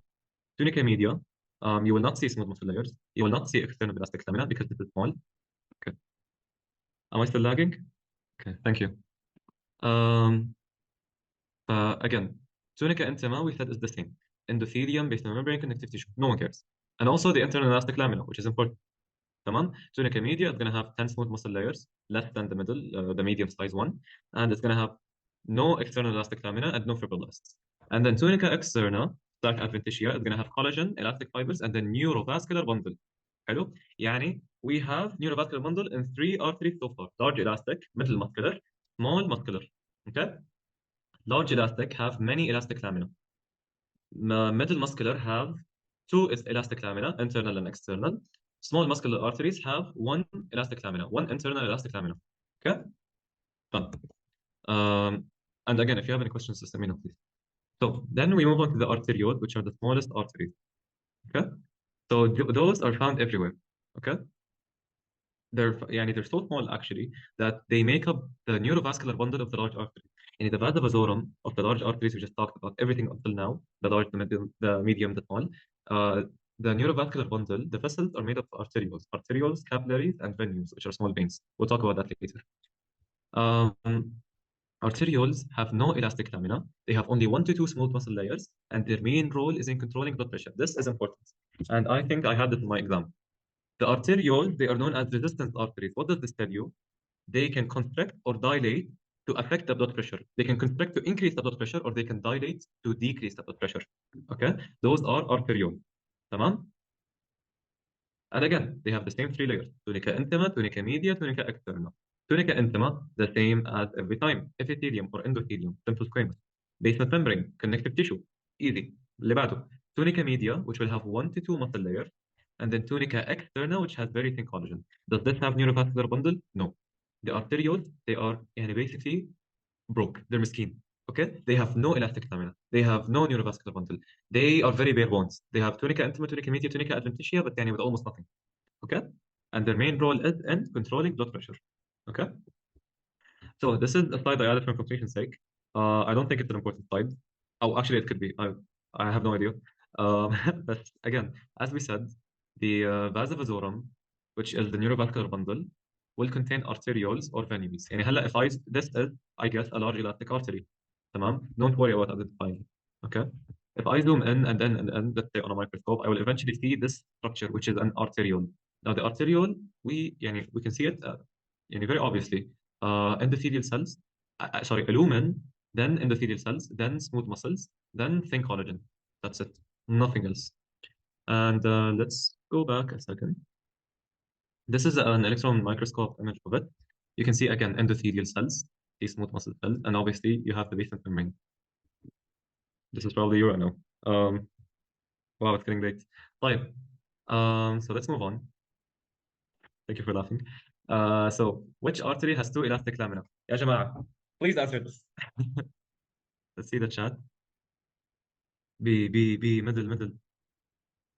Excellent. Good job, guys. So, as a recap, tamam? Okay, this person asked, what is the difference between endothelium and epithelium? This is a nice question. So, whenever we have a lumen or a cavity, it's going to be lined by by epithelium. Okay, حتى your skin is epithelium. Basically, anything that touches fluid or air is going to be epithelium. The special thing is that in the heart and in the vessels, whether arteries or veins or حتى capillaries, this epithelium is called endothelium, which makes sense because it's on the inside. Okay, so endothelium is a type of epithelium. It's basically the same. But then to be specific, when talking about the vessels in the heart, we say endothelium because you didn't mention endothelium and arteriole. Yes, this was just honestly a mistake on my part. But it's either simple squamous epithelium or endothelium. Okay. Sorry if it's confusing. Okay. As we said, simple squamous epithelium is the same as endothelium. Okay. So as a quick recap, we have 4 types of arteries. يا جماعة, this is important. So, large elastic with many elastic lamina. Middle muscular with 2 elastic lamina. Small muscular with 1 elastic lamina. And then arterioles have no elastic lamina. They are masakin. Okay? And they all have a neurovascular bundle except for arterioles. Okay? So your 2 main identifying features: elastic lamina, their number, and then the presence of the neurovascular bundle. Okay. Again, this is a table. And for the ratio, for the person that asked, as we said, like large elastic is going to be 70 over this number. Medium muscular arteries is going to be 2 over 20, 1 over 10, none over 1 to 2. So as I said, the ratio is not as important as knowing how many fenestrated elastic lamina there are. Okay? Do you guys understand? And have you memorized by now the concept of elastic lamina? Is it all clear?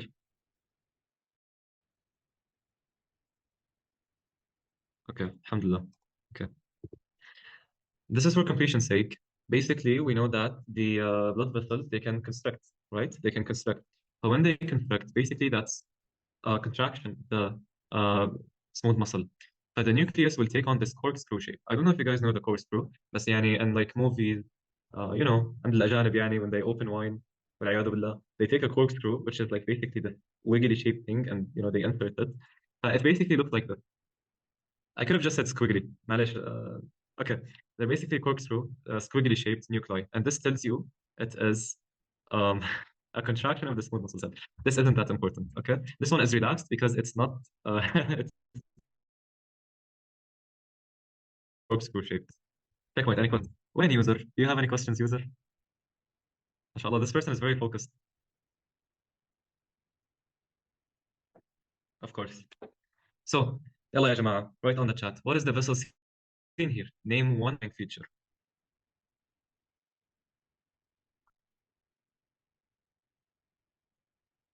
Allahu Akbar. Excellent.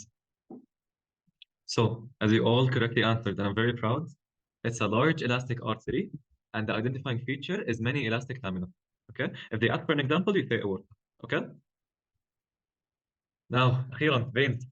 So, veins, we said they start small and they get bigger. Okay? So we start with a post-capillary venule, a muscular venule, a small vein, a medium vein, and a large vein. Okay? we said we have the arteries, then the capillaries, then the veins. After the capillaries, we have what's called post-capillary venule. The venule that comes after the capillary. Then we have the muscular venule, then it's just small, medium, large. And a mnemonic for this is please make small means larger. Post-capillary venule, muscular venule, small vein, medium vein, large vein. Okay? And these are the analogs, which means corresponding to. اللي بعده. So, an important distinction, oh, not that important actually, but one distinction is that veins have valve. Hello? They're very unique. And they are avascular. Hello? They do not have a blood vessel. They do not have neurovascular bundle. Okay? Nothing to know here. Now, veins, I want you to notice here how, okay. So, you guys know what venules are. A venule is a small vein. Okay? Venule, like arteriole, venule. Okay? So, a venule is a small vein. And you can see, as we said, that veins tend to be more flat and compressed. Hello? On arterioles, they are more patent, they are more open.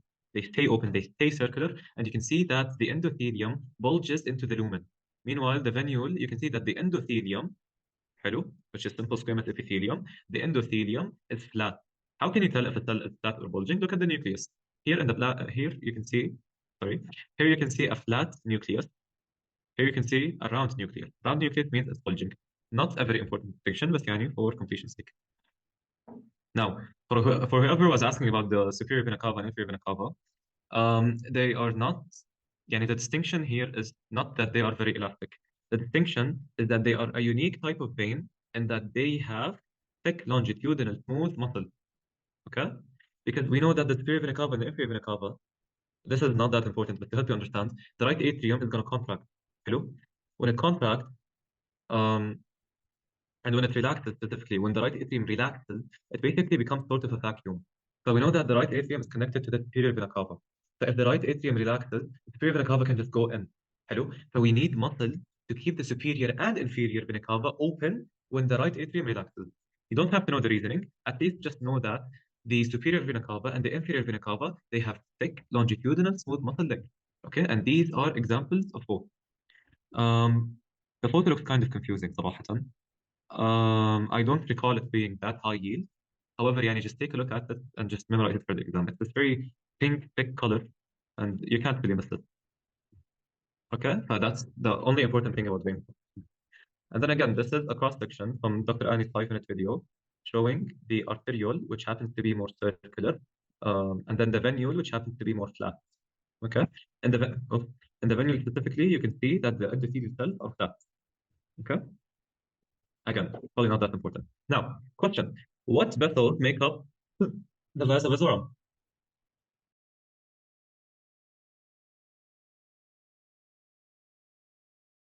Okay, the answers are in. You guys are saying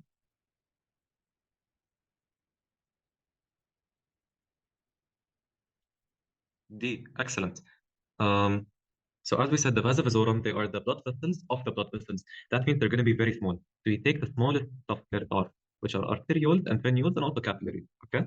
If you answered B, you probably confused it with what vessels have vasa vasorum. As we said, the vessels that have vasa vasorum and nervi vasorum, which is the neurovascular bundle, the vessels that have these are the large elastic, middle muscular, and then the small muscular. Okay, that's for the arteries. As we said, the veins are avascular. They don't have blood vessels. Okay, now for the capillary. So capillaries, they are important. We have a lot of them in our body. The main player in the capillary is the endothelial cell. Now, guys, capillaries, please try to know that they are not arteries, they are not veins, they are their own thing, their own domain. تمام؟ But they are basically just endothelial cells. They don't have tunica intima, they don't have tunica media. They are مساكين promax. They only have endothelial cells and then one or two extra cells. Okay? So as we said, the endothelial cells are spindle-shaped cells along the long axis of the vessel, with the direction of blood flow, and they have tight junctions. Okay? So what's the function of capillaries? They are a selective blood tissue barrier. Selective meaning they allow the diffusion of select material.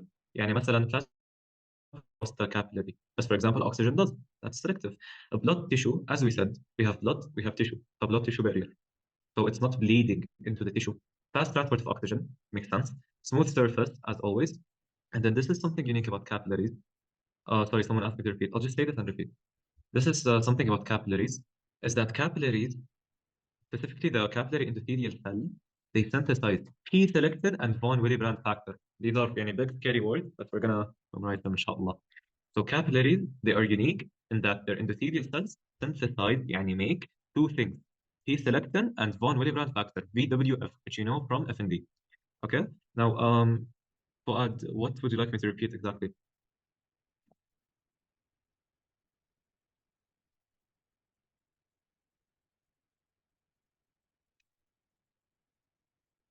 The venules part. This? Can you hear me? Yes, I can. I mean, in the question itself, I don't have like any issue with the arterioles in general, but what is about the venules, like in the question itself? Okay, yes. I'm just looking for the slide where Dr. Annie mentions this. Yes, so basically, because we have blood vessel for the blood vessel, the vasa vasorum, صح? Whenever we have an artery, we need to have a vein. Blood doesn't just teleport from one place to the other. No, it has to continue as a system. As we said, the vasa vasorum will have arterioles, which will then become capillaries, which will then become venules. Okay? Just know it's the smallest types of blood vessels that make up the vasa vasorum. Arterioles, capillaries, and venules. So it supply all the arterioles and the venules. Yes, that's where the blood goes through for the vasa vasorum. Supply is mainly a word you use to describe arteries. Oh, okay. Venules, they would drain the vasa Okay. vasorum. Yeah. Okay? Thank you so much. First, معلش, after the jump scare with these words, let's just repeat them again.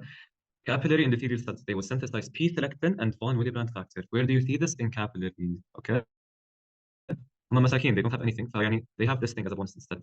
P-selectin and von Willebrand factor, VWF. Okay? This is an electron microscopic picture of an endothelial cell of a capillary. حلو? This entire thing, this entire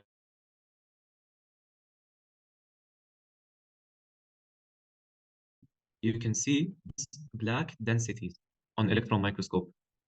Am I lagging? Okay, let's just wait it out. Of course. Can you guys hear me better now? Okay. Thank you for letting me know, Orion.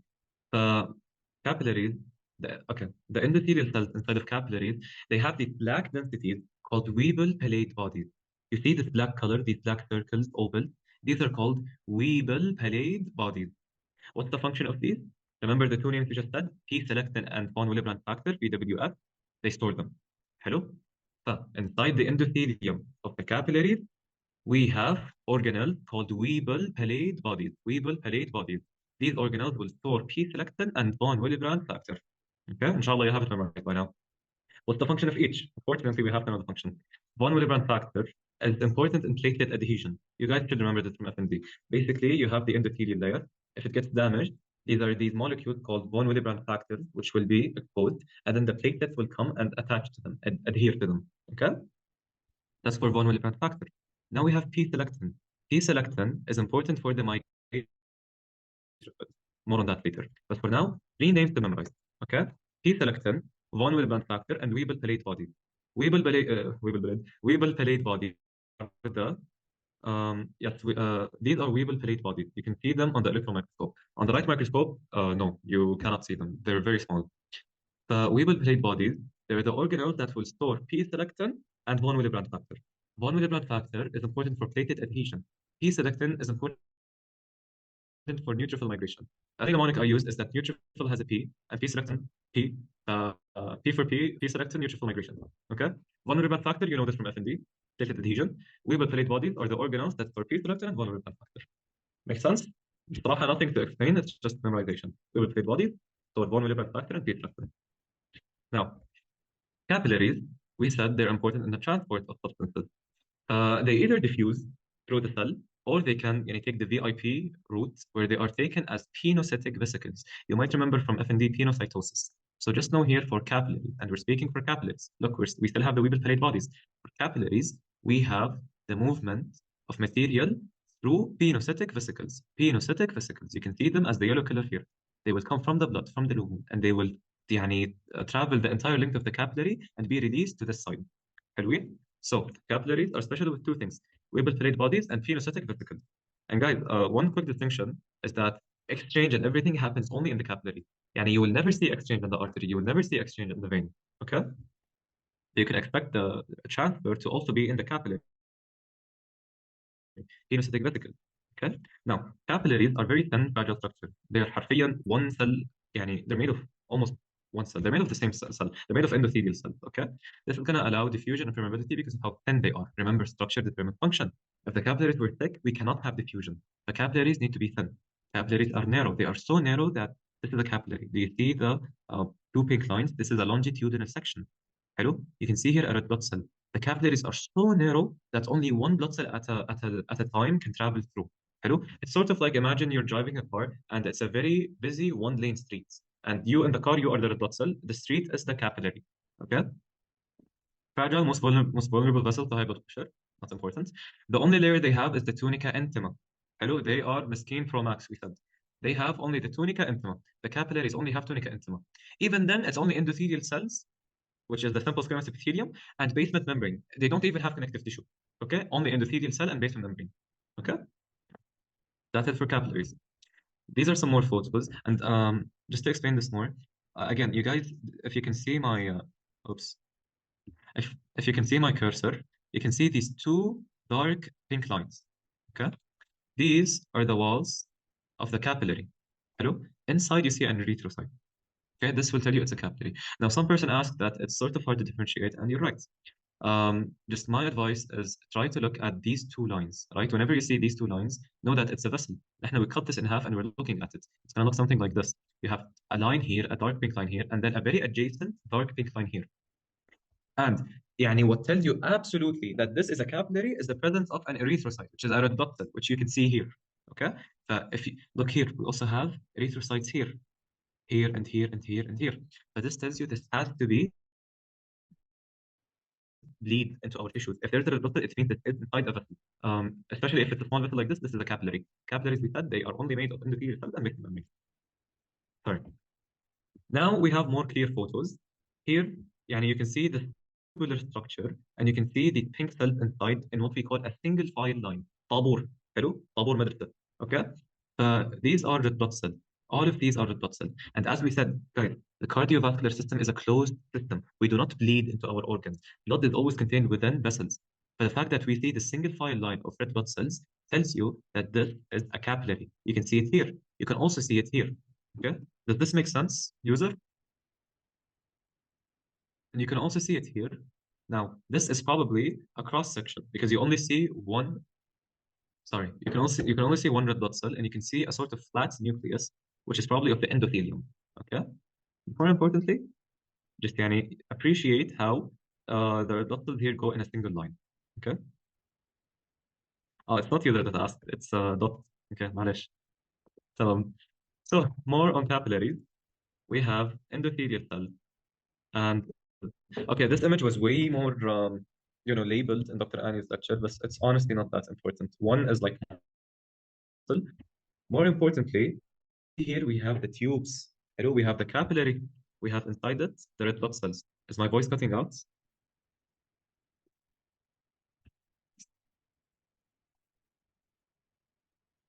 Thank you, guys. Okay. Thank you, Rayan. One is just like skeletal muscle because it's striated. Hello. More importantly, we have this tube-like structure here. It looks like a tube. Okay. Inside of it, you see these pink or red cells, which are red blood cells. So this tells you it's a capillary. Hello. You can see these very flat nuclei here. get as close to the screen as possible and look. And then حتى in the exam in the OSCE يعني I used to jump into the screen. So don't be embarrassed. Just like try really hard and look at the flat nucleus here. And I guess here also, right? Better here. You can see this is probably an endothelial cell from the capillary. Why? Because it touches the lumen, right? It's touching the blood. This is a flat nucleus, which tells you this is an endothelial cell, and the entire structure is the capillary. Okay, don't overthink it. You have red blood cells, you have endothelial cell. That's a capillary. Now, this is something Dr. Annie explains, and I'm really not sure how high or low yield it is, so I'm going to explain it regardless. Basically, we know that blood is a valuable resource. You can check the chart. You can't identify smooth muscle cells in capillaries, right? This is a good question. There are no smooth muscle cells in capillaries. Okay, let me go back. Remember we said that the capillaries, they are very mesquite, they're very broke. Hello? They only have endothelium and basal membrane. They don't have smooth muscles. They don't have anything. Okay? They have something called pericytes, but we're going to talk about that later. Okay? I hope this answers your question. Dot asks, but isn't one erythrocyte in a capillary? How is there a lot? It's okay. So basically, the capillary, if we look at it at the longitudinal section, it looks sort of like this. Hello? It looks like this tube. So we're going to have the blood cells going from start to finish. However, we're not going to have two blood cells on top of each other, usually. Okay? Here, you can see only one pink circle, and that's it. You don't see two pink circles on top of each other. You see only one pink circle here, one pink circle here, one pink circle here, one pink circle here. Okay? It's a single file line. That's the keyword, single file line. Have you ever seen those morning assemblies you have at school where you're just 20 students in one line? It's the same thing, okay? From start to finish. Now, of course. So capillaries, we know that blood is a valuable resource. Let's say there is a tiger and me or you, let's say you're running away from the tiger, right? In this moment, you need all of your blood to go to your muscles so you can run. You're not going to be thinking about digesting or wallah, the blood going to your stomach. In this case, we want all of the blood to go to the muscle, not the stomach, for example. Subhanallah, we have a system where we can open capillary bed. First of all, what's a capillary bed? A capillary bed is like a collection of capillaries. Hello? And it's sort of like here. Do you see how, we have these capillaries, they all open into each other, they go through the tissue and then they leave. This is a capillary bed. Hello? So we have a system to close this capillary bed to prevent blood flowing into it or to open it. When we open the capillary bed, it means we want more blood in the area, like in our muscles when we're running away from the tiger. Meanwhile, if we close the capillary bed, like in this image, it means we don't want blood in this area. Like for example, in our stomach, fight or flight. During fight or flight, you are not going to be digesting, right? So you will have not that much blood going through the capillary bed in your intestines, in your stomach. Why am I saying all of this? Only to give you the main idea, which is something we have called precapillary sphincters. Precapillary sphincters. Okay, first of all, you see how we have an artery. You see how we have an artery and then a vein. They're connected by this main branch, this main road called a meta-arteriole. Hello, meta-arteriole. Try to remember this name. We have an arteriole and a venule connected by a meta-arteriole, which is like the main road. Between the meta-arteriole and the rest of the capillaries, these are the capillaries in the capillary bed, this white thing. These are capillaries. They connect through the meta-arteriole. Tamam? The meta-arteriole has what's called precapillary sphincter. What's a sphincter? A sphincter is sort of like, I wouldn't say a valve, but it's like, I don't know. Does anyone have an explanation for this? But basically, a sphincter, we have sphincters in our stomach, we have sphincters in our intestine. Just think of it as a valve, okay? It's going to basically close, and that's not going to allow blood to flow through the vessel. This all sounds confusing, so I'll repeat again. It's like a screw. Okay, sure, it is like a screw. So basically, we have the arteriole and we have the venule. Tamam? We have a capillary bed between them. Now, I guess this is sort of how when you're driving and there's the main road and then there is the branch roads. The main road would be the meta-arteriole. Hello? It opens into the branch roads, which are the capillaries, the capillary bed. Hello? So we have the arteriole, the meta-arteriole, and the venule. The meta-arterioles can open into the capillaries, where they will continue with blood flow at capillaries or diffusion or everything. However, as we said, blood is a valuable resource. So we try our best to use it as efficiently as we can. Okay, so we are able to close or open this capillary bed. So if you can see here, this capillary bed, you can see that it's colored, it's perfused. There is blood coming through the capillary bed. Why? It's because the precapillary sphincters and the meta-arteriole have relaxed. They are open and they're going to allow blood to flow through the capillary bed. Meanwhile, if they constrict and if they contract the precapillary sphincters, if the precapillary sphincters contract, there is not going to be blood flow, and blood will instead just go immediately from the arteriole through the meta-arteriole to the venule. Try not to confuse yourself with it. Just know that we have precapillary sphincters, we have something called meta-arteriole, okay? And then for completion's sake, arteriovenous anastomosis by capillary bed, this is from the name. Artery plus vein, arteriovenous anastomosis. It's basically a direct connection. Hello, Vasa. Okay? No gas exchange. Gas exchange, like you mean in the closed or the open or the meta-arteriole. Gas exchange is going to be in the capillary bed. Okay, so here, because the capillary bed is open, there's going to be gas exchange. Here, the capillary bed is small. There's no blood. No blood means no gas exchange. Tamam? Now, true capillary beds always have lymphatic vessels with them. Now, you guys we can explain them regardless. Lymphatics are an open system. You guys remember how we said blood and the cardiovascular system, the vascular system was a closed system? Lymphatics are open. And in lymphatics, they are sort of like a vacuum. If you've ever vacuumed, I guess you have, you can hold the vacuum and just, vacuum. Basically, the point I'm trying to make is that the lymphatics, they're basically open tubes that will suck the lymph and the extra fluid out from the interstitial space. Okay? And your keyword here is that lymphatics are an open system. Okay? They're open. يعني, like here, for example, it's just open into the capillary bed and the interstitium. So, what I want you to know from here, we already went over this. So, an arteriole, you know what an arteriole is? Meta-arteriole, which contains the precapillary smooth muscle sphincters. Meta-arterioles have an endothelium and discontinuous circular smooth muscle cells. I don't know how important that is, but it's basically a capillary, بس إنه promoted. A capillary plus circular smooth muscle cells, which are, precapillary sphincters. Then we have a venule, and you know what a venule is. And in this case, always after capillary, it's a post-capillary venule. Now, a capillary bed is open and full of blood. Hello? This is when it's open. Again, it's the same thing. Okay. But here we also have the extra step of blood going through the capillary. This is just everything I said in words. Okay, we talked about how they open and they close and they go through the meta-arterioles and the capillary beds and the precapillary sphincters. Okay, don't worry about it. This, I'm not sure what this is. I added it for completion's sake. I remember, it was difficult for me to memorize when I was first year. Oh, I think the important thing is that blood capillaries, they have erythrocytes inside, red blood cells, obviously. Lymphatic capillaries, they don't have tight junctions, while blood capillaries do. Okay, as we said, lymphatic capillaries, they are an open system. They don't have tight junctions. We want the lymph to go inside. Okay, they don't have tight junctions. What's interesting, and by the way, both of them have endothelium. So endothelium is also in the lymphatic capillary as well. Okay, and they don't have a basement membrane. And if they do have it, it's incomplete. But mainly, they have endothelium. Their lumen is large. We're going to see this now, and they don't have tight junctions. And if you're ever looking at the histology side and you see a red blood cell, there is no way this is going to be a lymphatic capillary. No way. Okay. We're going to see a histology slide soon. Just bear with me.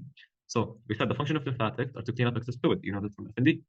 Lymphatic capillaries will come and they will merge the same way veins do. They will merge into lymphatic vessels, 3 and 2. And then they will eventually become 2 large lymphatic vessels, which are called the right lymphatic duct and the thoracic duct. And one important buzzword you have to know is the sternochyli. I think the sternochyli is a direct continuation. The thoracic duct is a direct continuation of the sternochyli, or it could be for both, but it's probably not that important. Continuous capillaries was also in the mock. Jamil, we're going to discuss that in a second, actually. Thank you. So the tunica intima has a thin internal elastic lamina, and lymphatic vessels have vasa vasorum. Hello? So again, this is just some more histology. Just know that lymphatic vessels, their tunica intima also has an internal elastic lamina, and they also have vasa vasorum. This is not as important as it is in the arteries. Okay? And 2 things to know here: the right lymphatic duct and the thoracic duct, and the fact that lymphatic vessels have 3 thin tunica. Okay? We said this right lymphatic duct is going to be on the right, thoracic duct is going to be on the left. One important point to mention is that lymph is going to flow towards the heart, not into the heart. يعني the right thoracic duct, the right lymphatic duct and the thoracic duct, they do not drain into the heart. They drain into the subclavian veins. And then that is going to make its way through the heart, to the heart. Okay? Once again, lymphatic vessels. يلا صح.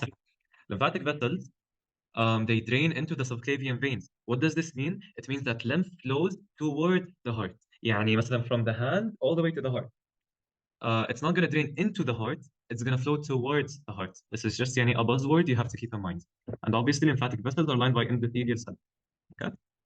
Why do we care about lymphatic vessels? Metastases. لا سمح الله, if someone has cancer, we worry if their cancer has spread.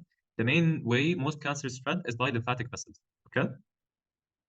Right and left venous angles. Yes, specifically the right lymphatic duct, the right lymphatic duct, the right lymphatic duct and the thoracic duct, they both drain through the right and left venous angles, specifically the subclavian. It's between like the subclavian and interjugular. Good job. Okay, now histology time. Yay. طيب, lymphatics are basically these looking at something, right? It looks very big, very irregular. بس يا أخي, you don't see a tunica media, you don't see tunica externa. وين الinternal elastic lamina? You don't see it. You don't see vasa vasorum, nothing. Just looks like a very big, ugly, weird capillary. What is this? It's a lymphatic vessel. Allah. Okay? So this is a lymphatic vessel, right? You can see it's lined by endothelial cells. Lymphatic vessels are lined by endothelial cells, and they do not have red blood cells inside. مثلا here we can see this pink color here and here and here. There is no way these are going to be lymphatic vessels. These are definitely يعني cardiovascular vessels. Okay? أما here, because it's empty and it's wide and it's large and the lumen is big and it looks ugly, we have the lymphatic vessels. طبعا in the OSPE, if they say identification, don't write ugly. But basically, this is what the lymphatic vessels will look like. Okay? And I guess this is, could this be another example? I'm not sure. Maybe this is because of the cut, maybe it's red blood cell, ignore it. Just know that this is definitely a lymphatic vessel. Okay? اتفقنا? Now, capillaries. We classify capillaries based on leakiness. Okay, we have three types of capillaries. We have continuous capillaries, which are very sturdy. They're very tight. They don't let anything get through. You can only oxygen and lipid soluble stuff because they can dissolve in the cells. So as it's continuous, very يعني tight. Fenestrated. Fenestra means pores. Have you ever seen a sponge or something? So we say these capillaries are the fenestrated. Someone asked the question, what are the intercellular clefts of the lymphatic capillary? Intercellular clefts. Okay. So basically, whenever two cells meet, we have what's called an intercellular cleft. Enter between cellular cells. So this is a cleft between the cells. And basically, we know that in the capillaries, mainly the intercellular cleft is very يعني like sturdy. It's very tight. Okay, يعني this is what it looks like. It does not let anything go through. Okay, that's in the capillaries. In the lymphatics, it's a different story. We have no tight junction. So the intercellular clefts are very relaxed, and يعني stuff can just flow in very easily. Okay, this is important for uptake of fluid, uptake of cells, and absorption of lipids. Again, I just didn't really feel like this is very high yield. It's good to mention. Thank you. I hope that answers your question. Now, we said we have the continuous capillaries, which are very tight. We have the fenestrated capillaries, which have pores, and then we have sinusoid or discontinuous capillaries. They're the same thing, discontinuous or sinusoid over here, which يعني are chaotic. Their endothelium is not continuous, and their basement membrane is not continuous. Okay. Again, let's just take a look at this very quick. Continuous capillaries, you can see يعني they are fused together tight, the endothelial cells, and so is the basement membrane. Fenestrated, you can see pores in the endothelial cell. However, the basement membrane is continuous. ممتاز. The sinusoid or the discontinuous capillary, there are very large intercellular gaps, and there is an incomplete basement membrane. Okay? Don't worry, we're going to talk more about them soon. Now, the continuous capillary, we said, has an endothelium, basement membrane, and pericytes. Pericytes, okay. We said capillaries are masakin, right? They're basically broke. They're poor. They don't have anything. They don't have any friends. However, they're lucky to have one best friend known as the pericyte. Okay? Capillaries have a pericyte. Okay? Pericytes are basically cells that will surround the capillary, or as Dr. Annie likes to say, they hug the capillaries. So here, this is an electron microscopic image of a capillary. You can see the endothelium, you can see two endothelial cells actually, and you can see the nucleus over here, and you can see the cytoplasm continues. Okay, but this outside of the capillary is the pericyte, the pericyte, which will be hugging the endothelium. Okay. Now, continuous capillaries, they have tight junction. Diffusion is only for very small molecules, gather, or lipid-soluble molecules. Okay. And you will also see phenotypic vesicles, which we saw before, and there are marginal folds. Okay. Marginal folds are basic, as you can see here. They are, I guess, similar to intercellular clips. You have these endothelial cells. When they meet, when they join, we have these marginal folds. They're going to be important later on, just keep that in mind. So what should you know now? Capillaries have pericytes. Capillaries have pericytes. Continuous capillaries, to be exact. You can see a continuous endothelium. You can see marginal folds, and they have tight junctions all around. Okay? Yalla, we're more than halfway done. Inshallah, not that much left. Fenestrated capillaries, they have pores. The endothelium is not continuous, but the basement membrane is. Now, in these pores, inside of the endothelial cell, we have a glycocalyx diaphragm. What does this mean? Basically, if you've ever made yourself tea in the kitchen and you used a sieve, which I guess is misfire, right? When you use a sieve or a sieve, I don't know, you can see how it's like this mesh wire type thing. This is the same as the glycocalyx diaphragm. It prevents the leakage of very large molecules. Okay, so there's still some degree of selectivity left. This is the glycocalyx diaphragm. So fenestrated capillaries, they will have fenestrated endothelium with a continuous basal membrane, a glycocalyx diaphragm. Hello, they have glycocalyx diaphragm which will cover the pores. Tamam? They are for larger molecules. And you can see here in the electron microscope image how it's not as continuous as it was before. And if we go back, the endothelium was. Meanwhile, here, the endothelium is very mesquite, it's very weak. And in those areas where the endothelium is very thin, we will have a glycocalyx diaphragm. Okay, in the areas where the endothelium is thin, in the fenestrated capillaries, or when it's, we will have the glycocalyx diaphragm. Okay, what I want you to know from here, fenestrated capillary, glycocalyx diaphragm. The way I remember this is that in the alphabet, A, B, C, D, E, F, G, F, G, fenestrated glycocalyx. Okay, fenestrated capillary, glycocalyx diaphragm.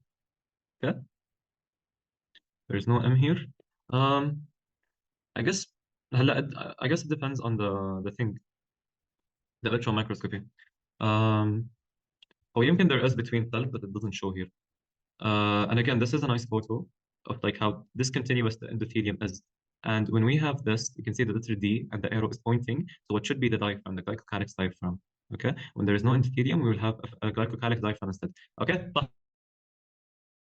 Glycocalyx diaphragm. Okay. So let's move on. Discontinuous capillaries, which are also known as sinusoidal capillaries, from the name sinus, because they are so big and so porous and so empty that's basically like a sinus. So they have a discontinuous endothelium with discontinuous basement membrane, and they do not have a diaphragm. This is important. They do not have a diaphragm, and they will allow transport of everything, حتى cell. This is also important. And what's also important is that you'll find them in the liver and in the spleen and the bone marrow and the lymphatic organs, mainly liver and spleen. Tamam? Just a quick recap. We have 3 types of capillaries. Okay, we have continuous, we have fenestrated, we have sinusoid, right? For the continuous, they are just that, they're continuous. Fenestrated, they will have a glycocalyx diaphragm. Sinusoid, they will have they don't have a diaphragm. Okay, sinusoid, they're found in the liver, in the spleen, in the bone marrow, because those are all places where cells go through. And they will also have, they will also be inside the lymphatic organs. And sinusoids are so large and so porous that they will allow cells to go through them. So if I ask you, which of the following capillaries will allow the movement of cell, you should answer sinusoid, okay, or discontinuous. They mean the same thing. And you can see on this image, this row, just looks very messy, very random throughout. So yalla, what type of capillary is characterized by having glycocalyx diaphragm? Please write on the chat.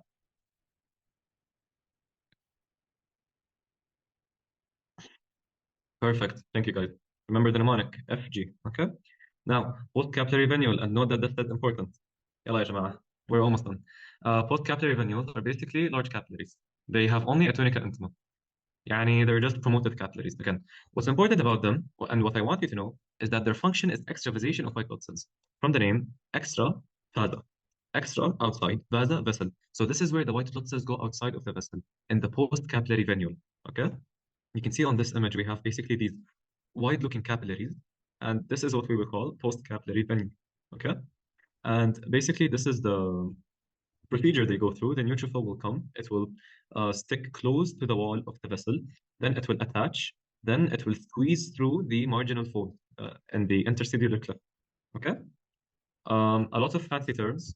Only know what I mentioned on the next few slides. Okay. Post-capillary venule. Remember our mnemonic, please make small meals large. Please, post-capillary venule. They come after capillaries. They are important in that they are the location of extravasation of white blood cells. Extra, outside. Vasa, vessels. This is where the white blood cells come out of the vessels. When we have inflammation, when we have infection, when we need blood cells anywhere, white blood cells anywhere, this is where they come through. Okay? So the first thing they do is that they will go close to the vessel. Hello? We know that usually the cell will flow in the center of the vessel, right? Now, it's similar to how you're driving a car on the main road. Okay, when you need to exit to the branch road, you will take the right, or you will slow down. Okay, the same thing happens here. They will go to the margin, to the edge of the vessel, and then they will attach to the P-selectin. Remember the P-selectin? They will attach to the P-selectin, and then they will squeeze through. This squeezing through is known as diapedesis. Okay, we're going to repeat this again. So, as we said, the sequence is margination of white blood cells. They take the right lane, they slow down, they attach via P-selectin, which was synthesized by the capillary, the endothelial cells of the capillary. So margination, they go to the margin, and then they attach via the P-selectin, and then they squeeze through in what's known diapedesis or extravasation. One mnemonic for this is MAD, M-A-D, margination, attachment, diapedesis. Okay? And the important thing, where does all of this happen? In the post-capillary venule. Okay? You should have this memorized by now. And the way I also memorize this is post-capillary venules have P-selectin. Okay? And this is an image of how the white blood cell with its pseudopod, which means fake foot, is trying to lift the marginal fold, squeeze through. SubhanAllah. Okay? Now, question, where does extravasation happen? I want you guys to answer. Perfect. In the post-capillary venules. Don't forget that. It's important. Now, finally, the respiratory system. This is, inshallah, going to be easier. And I just want to acknowledge, I didn't really have time to make these slides, but I ended up using the slide from last year's histology crash course made by my dear colleague and friend Ashad Sayed. So thank you, Ashad, for being so kind as to allow me to use these slides. So, Bismillah. We divide the respiratory system into an upper tract and a lower tract. Okay, the respiratory system starts from the nose, goes all the way to the lung. Okay, let me check the chat. Respiratory tract. Okay. Does anyone have any question, by the way? Okay, Jamil. So we start from the nose to the lung. Okay, so we can we take a break? Okay, sure. We can come back at 10:06 if that's fine. I'm gonna speed through this part because I don't want to be kicked out of the library. Yalla, we'll be back at 10, 60 minutes. تمام. We can divide the respiratory system based on the conducting portion and the respiratory portion. What does this mean? We know that we breathe in air, obviously. It's not that we have gas exchange at our nose or حتى our trachea. No, it happens way deeper than that, like in the alveoli, in the alveolar ducts, and in the respiratory bronchioles. This is where respiration or gas exchange happens. Okay, everything other than that is the conducting portion, like the nose, the pharynx, the larynx, the trachea, the bronchi, all the way until terminal bronchioles. Once you see respiratory bronchioles from the name, that's when you know you're in the respiratory portion. And then you only have two more subclasses, like alveolar ducts and alveoli. Okay, all of these are respiratory, which are for gas exchange. Now, are the conducting portions useless? No, they clean and they humidify the air, and they provide basically movement for air. Okay, and I guess you can see this more here. Yeah. So, just two important concepts I wanted to keep in the back of your mind, or in the front of your mind. This is important. We said structure determines function, right? So, subhanAllah, organs that will receive a lot of friction, a lot of movement, a lot of they will come into contact with food particles, or speaking, talking, anything, they will have stratified squamous epithelium. Meanwhile, organs that are mainly for mucus and airflow have respiratory mucosa. What's the difference? You can see this is a photo of stratified squamous epithelium. It's the same as your hand, it's the same as your cheek, your tongue, some part of your throat, because your mouth is where you eat. If you have only one layer of cells, it's going to get injured over and over again. Tamam? So we have in this area stratified squamous epithelium. Okay? And then in the nose, you don't eat with your nose, right? I hope so. You don't eat with your nose. It's only for gas. You breathe in, breathe out. Okay? This is where you will have the respiratory mucosa. Which is where you will have the production of mucus, mucus, boogers, everything. And then it's also where air is warmed because, imagine it's cold. like I guess now, and you breathe in very cold air, that's going to hurt your lungs. So you need the air to be warm before it goes inside. That's the function of the respiratory mucosa. A lot of words, just what I want you to know from now is that we're talking about two main things here: stratified squamous epithelium and respiratory mucosa. And just try to be logical instead of just memorizing, okay? So the upper respiratory tract, let's start with the nasal cavities, okay? The nasal cavities, and you might have had this photo from the nasal cavity, basically we have air chambers separated by nasal septum, and there are three regions in the nasal chamber: the vestibule in green, and then the respiratory region in red, and then the olfactory region in blue. What I want you to know is these three regions. Often this is from anatomy: vestibule, respiratory region, olfactory region. Vestibule is basically a continuation of your outside skin, of your face, your skin. Okay, so the vestibule will have epithelium very similar to your skin. The respiratory region, خلاص, that's inside. Now we're talking about warming the air and cleaning it, and forming mucus. So this is the respiratory region, which will have respiratory mucosa. Mucosa is just epithelium plus a connective tissue layer underneath, known as the lamina propria. We will talk about that later. But for now, know that the respiratory region will have respiratory mucosa. Olfactory region, olfactory means smell. Obviously, when you smell something, like when you're smelling a hot cup of coffee, the smell travels upwards. So it makes sense that the olfactory region is upwards, okay? And this will have some special cells, olfactory cells, nerves, okay? So vestibule, respiratory region, olfactory region. The vestibule, we said it's the same as the skin we have on our face. So it's stratified squamous epithelium, and then towards the end of it, towards the back, it becomes pseudostratified columnar at the end. It has other structures such as sweat and sebaceous gland and special porous moist hair called vibrissae. And the way I memorize this is that the vestibule and vibrissae, they both start with V, the vestibule vibrissae. Before that, let me just go back to something. So just to explain what exactly respiratory mucosa is, we have layer of pseudostratified columnar cell, and we have ciliated border for the cell. We also have goblet cell, we have basal cell, and we have Kolchitsky cell. Okay, we're gonna talk about this more later, but just to be oriented. So this is a layer of epithelium. Okay, underneath it we have the basement membrane, obviously, and then we have lamina propria. Okay, lamina propria. Lamina propria plus basement membrane plus epithelium makes the respiratory mucosa. Respiratory mucosa. Okay. Fun fact: in Arabic it's called al-mafatiya, which is mucosa. Okay, so let's go back. We said the vestibule because it's the part of the nose you see. Okay, it's basically a continuation of the outside skin. So it's stratified squamous epithelium. Towards the end, it becomes to the stratified, respiratory mucosa. We don't care about that. It has, the same glands as the skin. I don't think you will be asked about this because you didn't take MSK yet. Sweat and sebaceous, and it has a special coarse moist hair called vibrissae. V for V. Vestibule will have vibrissae. Okay, this is the nose hair. Okay. The vestibule, same skin at the outside. Think about the location. Respiratory region. This is the largest part. It's lined by the respiratory mucosa. As we said, that's the epithelium, the basement membrane, and the lamina propria. Okay? And it looks like this on cross-section. You can learn this from anatomy. It's not important in histology. Epithelium of the respiratory region, we just talked about this.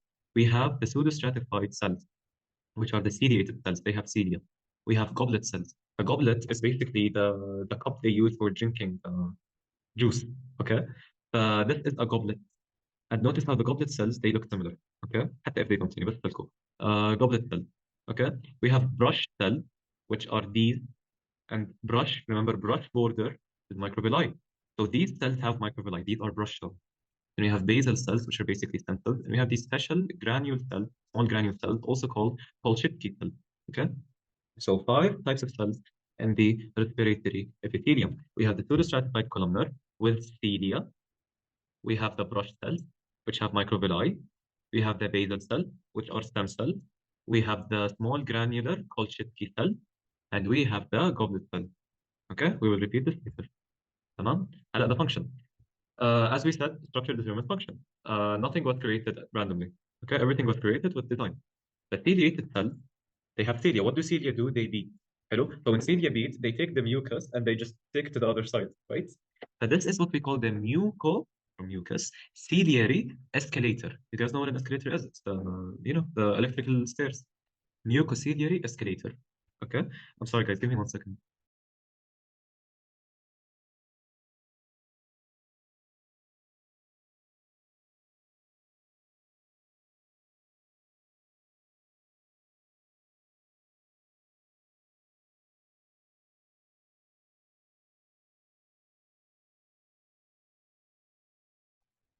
Okay, I'm so sorry, I'm back. Okay, so we said we have ciliated cells. Ciliated cells, they have cilia. I want you to do this with your hand right now. Okay, they will basically, the cilia, they will sweep the mucus. يعني subhanallah, the mucus in our nose goes back to the throat, so we are able to swallow it. The mucus in the lungs goes up to the throat, so we're able to swallow it. Otherwise, we would just choke on mucus all the time. Okay, so that was just a fun fact. Ciliated cells, they have cilia, the purpose of which is the mucociliary escalator. They will sweep the mucus to a site where we can get rid of it. Okay, because we don't want to have mucus staying in one place for too long. When that happens, you develop infection. But we're not going to talk about that. Then we have the goblet cells. Remember the cup? So goblet cells, they have their nucleus. This is a goblet cell. Sorry, this was also ciliated cell. You can see the cilia. I know it's like hair. This is a goblet cell. A goblet cell will have the nucleus here at the base, and then the apical part is, like wide, and it has mucus. Okay. Then we also have the brush cell.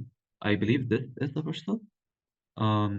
Yes, I believe this could be a brush cell, but for our purposes, let's use this one. Now remember, brush border. Brush border is microvilli. So these are columnar cells with microvilli. The brush cells are columnar cells with microvilli. Why do we have microvilli? To increase surface area. Why do we need increased surface area? Because these have a chemosensory function, right? So for example, if something irritates your nose, you're able to feel it and you're going to sneeze. Tamam? So this is the brush cell. Then we have the basal cells, which we said are stem cells, and we have the small granule called Schütze cells. They look like basal cells, however, they have granules. And from Dr. I believe her name is Inas, Dr. Inas's lecture, this was an orange, endocrine cells of the diffuse neuroendocrine system. So Denise, okay? So these are the small granular called Schütze cells. I hope by now, we've explained this 3 times, so I hope by now it's stuck and you guys memorized it. Ciliated cells, mucus ciliated, mucus, brush cells, chemosensory, basal cells are stem cells, small granule cells or Kolchitsky cells they look like basal cells and they have granules from the name small granular or small granule. They are endocrine cells of the diffuse neuroendocrine system. Okay. So I guess just this weird name Kolchitsky with a weird function with another weird system. Okay. So if you see this, just choose it. Okay. So some more images to help you understand. This is a brush cell. You can see the microvilli. Meanwhile, this would be cilia. Okay. And then this is a goblet cell. This is a basal cell. Here you can see the cilia. And here you can see, you see these hairs, these are all cilia. Guys, never confuse cilia and microvilli. Microvilli, aslan, they don't look like hairs on light microscope. They just look like a very thick border. Okay, when you see individual hairs, this means this is cilia. So these are pseudostratified columnar ciliated cells. This with the narrow than wide, it's a goblet cell. And then these small nuclei at the bottom, they are likely to be Kolchitsky cells of the diffuse neuroendocrine, whatever, or they can be basal cells. Okay, and this could be a brush cell. No, this could be a brush cell, for example.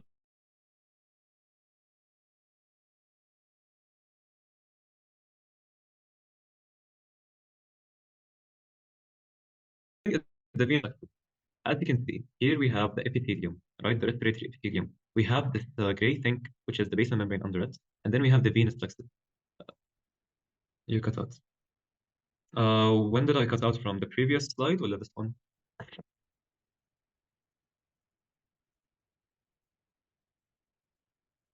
Previous, okay.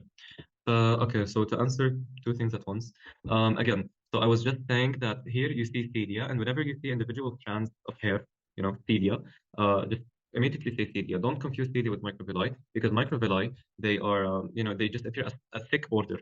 So whenever you see thin strands of hair, this is cilia, okay? And then when you have a wide, then narrow part, and especially when it's white, this is a goblet cell, okay?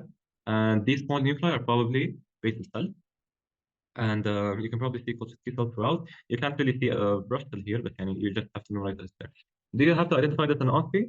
No, I don't think so. If you didn't take this in lab, it will never come in OSCE. Well, if it comes, you can appeal it. It's likely to come in OSCE would be the type 1 and type 2 pneumocytes, which we will talk about soon. Okay. But that's it for the epithelium. Now, under the epithelium, we have the basal membrane. Under that, we have the lamina propria. It looks like some sort of weird organic lasagna, okay? So the lamina propria, guys, focus. The lamina propria will have the venous plexuses, okay? So the venous plexuses, now, guys, we know that blood is warm, okay? And we said we want to warm the air as it enters because we don't want cold air coming into the lungs. But this is the function of the venous plexus inside the lamina propria. Something else unique about the lamina propria is the mucus gland. Okay, the lamina propria, which is the connective tissue layer under the endothelium. Okay, this is the lamina propria. It had venous plexus and it had mucus gland. Okay, venous plexus, mucus glands, venous plexus, mucus glands. Okay, and I guess this is a buzzword. They are a demi-lune, lune from lunar, which is moon shaped. Demi, which is like semi, and so they're basically shaped sort of like a moon, sort of like a crescent. Okay, this is in the lamina propria. Mucus glands. They are glands that secrete mucus. Okay, and also we have the venous plexus. All of these in the lamina propria. They function for conditioning of intake in air and providing immune response. Okay. Olfactory epithelium, which is at the uppermost part of the nasal cavity, it had the olfactory mucosa, which is basically, we'll talk about this more here. There are 4 main types of cells in the olfactory epithelium. طبعا, it's sensory, so we have to expect to see neurons or sensory cells. In this case, we have these olfactory receptor cells, which are bipolar cells. Yani they have an axon here. This is one of the cells in the respiratory epithelium, the olfactory receptor cells. Then we have the supporting or sustentacular cells. Guys, from the name, these cells, they support the olfactory receptor cells because neurons are very delicate, right? So we need support for them. We need to sustain them, which is where the name sustentacular came from, right? And so these are the most numerous cells in the respiratory epithelium, in the olfactory epithelium, the supporting sustentacular cell. We also have basal cells because we need stem cells for regeneration, and brush cell, again, for irritation and stuff. So just to recap, we said we have olfactory region, so olfactory mucosa. Olfactory mucosa means we need neurons. So these are the olfactory receptor cells. The receptors, specifically speaking, are in the cilia. Okay, so please memorize this. The olfactory receptor cell, the receptors for smell, for olfaction, are in the cilia. Okay, the olfactory receptor cells, they have their receptors in the cilia. This is for detecting smells. Because neurons are fragile, that takes us to our second type of cell, which is the supporting cell or the sustentacular cell. Okay, they also produce this binding protein for odorant to concentrate it. I'm not sure that's very important. Then we have basal cells and brush cells. Okay, let's move on. Again, they have a lamina propria. They have olfactory gland. And when we talk about olfactory mucosa, we talk everything olfactory. Olfactory cells, olfactory gland, olfactory nerve. Okay, so this is just logic. You don't even need to worry yourself with memorizing this. You should memorize it, but like it should come to you naturally if you take it in the MCQ. The lamina propria of the olfactory mucosa will contain olfactory gland. Olfactory glands have this watery secretion to dissolve the substance to help detection by the olfactory cell ceiling. This is basically a fancy way of telling you that they produce a watery secretion. What's the function of this watery secretion? The odor molecules, which are basically the smell molecules, they will go and they will dissolve inside of this water. Okay, this will allow the neurons to pick them up better. Okay, so olfactory epithelium, we said a few things. Olfactory receptor cell, the supporting cells for them, basal cells, brush cells. Olfactory gland is the lamina propria, which will secrete a watery secretion. Okay.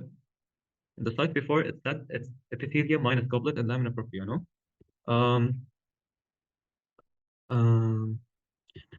Well, I guess they mean the normal lamina propria found in the respiratory mucosa. I'm not really sure if you will be able to see the demi-lunes, the crescent-shaped mucus glands. Instead, you see olfactory glands, also known as Bowman's glands. Okay, so I was just worded strangely, I believe. Just to clear confusion, the respiratory mucosa has the demi-lunes, the mucus glands. Hello? Meanwhile, the respiratory mucosa, it has the olfactory glands, also known as Bowman's. Those ones in the respiratory, they secrete mucus. And the olfactory glands, they are more for watery secretion. Tamam? And night catch, thank you for pointing it out. Paranasal sinuses, guys, you will never have food or any other particle in the paranasal sinuses, okay? So all of them will have respiratory epithelium, not stratified squamous. Our choices are always between respiratory or stratified squamous. If there's no food particles, if there's no friction, no irritation, it will be respiratory epithelium. Okay? And if you have any questions, please stop me. I'm just having to rush because that's way past time. So as we said, the sinuses will have respiratory epithelium. Okay. Now to the pharynx. The pharynx has 3 parts. The oropharynx, the laryngopharynx. Hello? The pharynx basically we divide into 3 parts based on what is opening into it. If the nose is opening into the pharynx, if the oro, which is the mouth, if the mouth is opening into the pharynx, if the larynx is opening into the pharynx. When the nose opens into the pharynx, we don't expect food here. This is still a respiratory region. And so this place will have respiratory epithelium. The nasopharynx will have respiratory epithelium. It's the same as the nose from the name. Okay? And then the lamina propria will contain pharyngeal tonsils. This, I believe, is important. Your pharyngeal tonsils are in the nasopharynx. Okay, they're up. I guess a way to memorize this is how, when you're sick, you get sick because you breathe in viruses, right? And so they're gonna go immediately to the first tonsil they see, which is the pharyngeal tonsils, which are in the lamina propria of the nasopharynx. Okay, they're close to the nose, يعني, which is why we see them in infection. The nasopharynx will have respiratory epithelium and will have pharyngeal tonsil. Okay, oropharynx, we have food here. Okay, there's friction, there's movement. But we have stratified squamous epithelium in the oropharynx, the same as the mouth. Okay, the laryngopharynx, that's also where the food will go down to. So it's also stratified squamous epithelium. So the pharynx is three parts: nasopharynx, oropharynx, laryngopharynx. Nasopharynx is the same as the nose. So that's why it will have respiratory epithelium and it will also have the pharyngeal tonsil. Okay. Oropharynx and laryngopharynx, there where food passes through. So they will have stratified squamous epithelium. Now for the larynx is also known as the voice box. If you guys know, remember when we were kids and we say, "Oh, my voice box," right? So the larynx we know is composed of the epiglottis, the supraglottis, glottis, subglottis, all the glottis. Okay, mainly the epiglottis. Okay. Yalla, we're almost done. And we have cartilage to support it, right? We have cartilage anteriorly and posteriorly. So the larynx, we said only air passes through here. So it makes sense that it will have respiratory epithelium. Again, guys, and so far I haven't asked you to memorize anything. Just use logic, okay? If there's air, respiratory. If there's food, stratified squamous, okay? So the larynx, what's important here is the cartilage. We have hyaline cartilage and elastic cartilage. Hyaline cartilage is like مثلا in your elbow, in your knee, it's tough cartilage. Hello? Elastic cartilage is elastic. It moves around and stuff. You have to memorize this, unfortunately. Hyaline, stuff like thyroid, cricoid, and part of arytenoid. Elastic is everything else. And what I did when I was first here, I memorized only the hyaline, and then the rest I just know would be elastic. Okay. The hyaline is like thyroid, cricoid, and part of arytenoid at the back. So I will show them to you here. Hyaline, we need these to be strong and tough. We can't break our voice box. So thyroid cartilage, cricoid cartilage, and part of the arytenoid cartilage. Everything else is elastic, especially the epiglottis. Okay, يلا فتحوا. So the epiglottis has elastic cartilage. Meanwhile, the hyaline cartilage will be for the thyroid, the cricoid, and the part of the arytenoid. Someone asked, so all oids are hyaline? Thyroid, cricoid, arytenoid. That's a very smart observation, mashallah. Yes. Okay, we have a mnemonic from Mr. or Miss Dot. Anything that ends in oid is hyaline. Okay? So thyroid, cricoid, arytenoid, all of them are hyaline. Okay? The rest are elastic. Tamam? What's the function of the voice box? Your voice. What's the function of the larynx? Phonation. It opens the airway and prevents objects from going into the airway. Again, anything that ends with oid, thank you for the mnemonic, will be hyaline. Okay? Everything else is elastic. Epiglottis. The epiglottis is basically like a cover, a lid. Okay, so when you're eating, the cover closes, and this closes the airway. So when you're speaking like I am now, the epiglottis will be open to allow air out of the lungs and out of your mouth. So the epiglottis has two surfaces, as you can see, right? We said it's like a lid, okay? But the part that's on top, it's near the tongue, right? So it makes sense that it should have the same epithelium, stratified squamous epithelium. This is called the lingual surface. Lingula means tongue. So the part of the epiglottis near the tongue, the lingula, is stratified squamous. Okay? And then the laryngeal part, which is the surface underneath the epiglottis, will start as stratified squamous epithelium, but it will quickly transition into respiratory epithelium. Why is this? My theory is that it's because it undergoes a lot of mechanical force when it closes. So we need stratified squamous epithelium to protect it. Then, the same as the rest of the airway, it will be respiratory epithelium. Okay? These are some photos, stratified squamous epithelium. So this would be the lingual surface of the epiglottis. This is respiratory epithelium. So this would be the laryngeal surface of the epiglottis. And then here you're able to see the transition. It goes from stratified squamous to respiratory epithelium. You can see the transition here. Okay. And here again, you're also able to see how it looks like a lid. Okay. Lingual surface, laryngeal surface. Yallah. The organs of phonation. We have two types of vocal cords. False vocal cords, which are basically fake folds. They're only folds of mucus. They have no muscle and they don't do anything for voice. for vocalization. And we have the true vocal cords, which is what we actually use. Okay. And so the vocal cords are two pairs of folds separated by invagination and mucosa called the vestibule, right? So we have these fake vocal cords, false vocal cords, sorry. Then the true vocal cords. Between them is the vestibular fold. Okay. The false vocal cords are up, the true vocal cords are lower. These are the ones that produce sound, the true vocal cords. Now, because the vocal cords, they keep opening and closing, opening and closing, opening and closing. And because نحن as people, we speak a lot. So this is a lot of force that the vocal cords have to go through. So it needs protection. So what does this mean? It will have stratified squamous epithelium. And something unique about the vocal cord is that it has Reinke space in the lamina propria. More important than that, though, we have the vocal ligament, which is dense, regular, elastic connective tissue, which I believe you can see over here. Dense, regular, elastic connective tissue. Elastic, okay? Dense, regular, elastic connective tissue. The vocal ligament in the true vocal cords, and the vocalis muscle, which is also known as the thyroarytenoid muscle, responsible for regulating tension in the vocal cords. This is the vocalis muscle. Just please pay attention to this slide. You're able to see stratified squamous epithelium. You're able to see the lamina propria, Reinke space. You can see the vocal ligament, which is dense, regular connective tissue.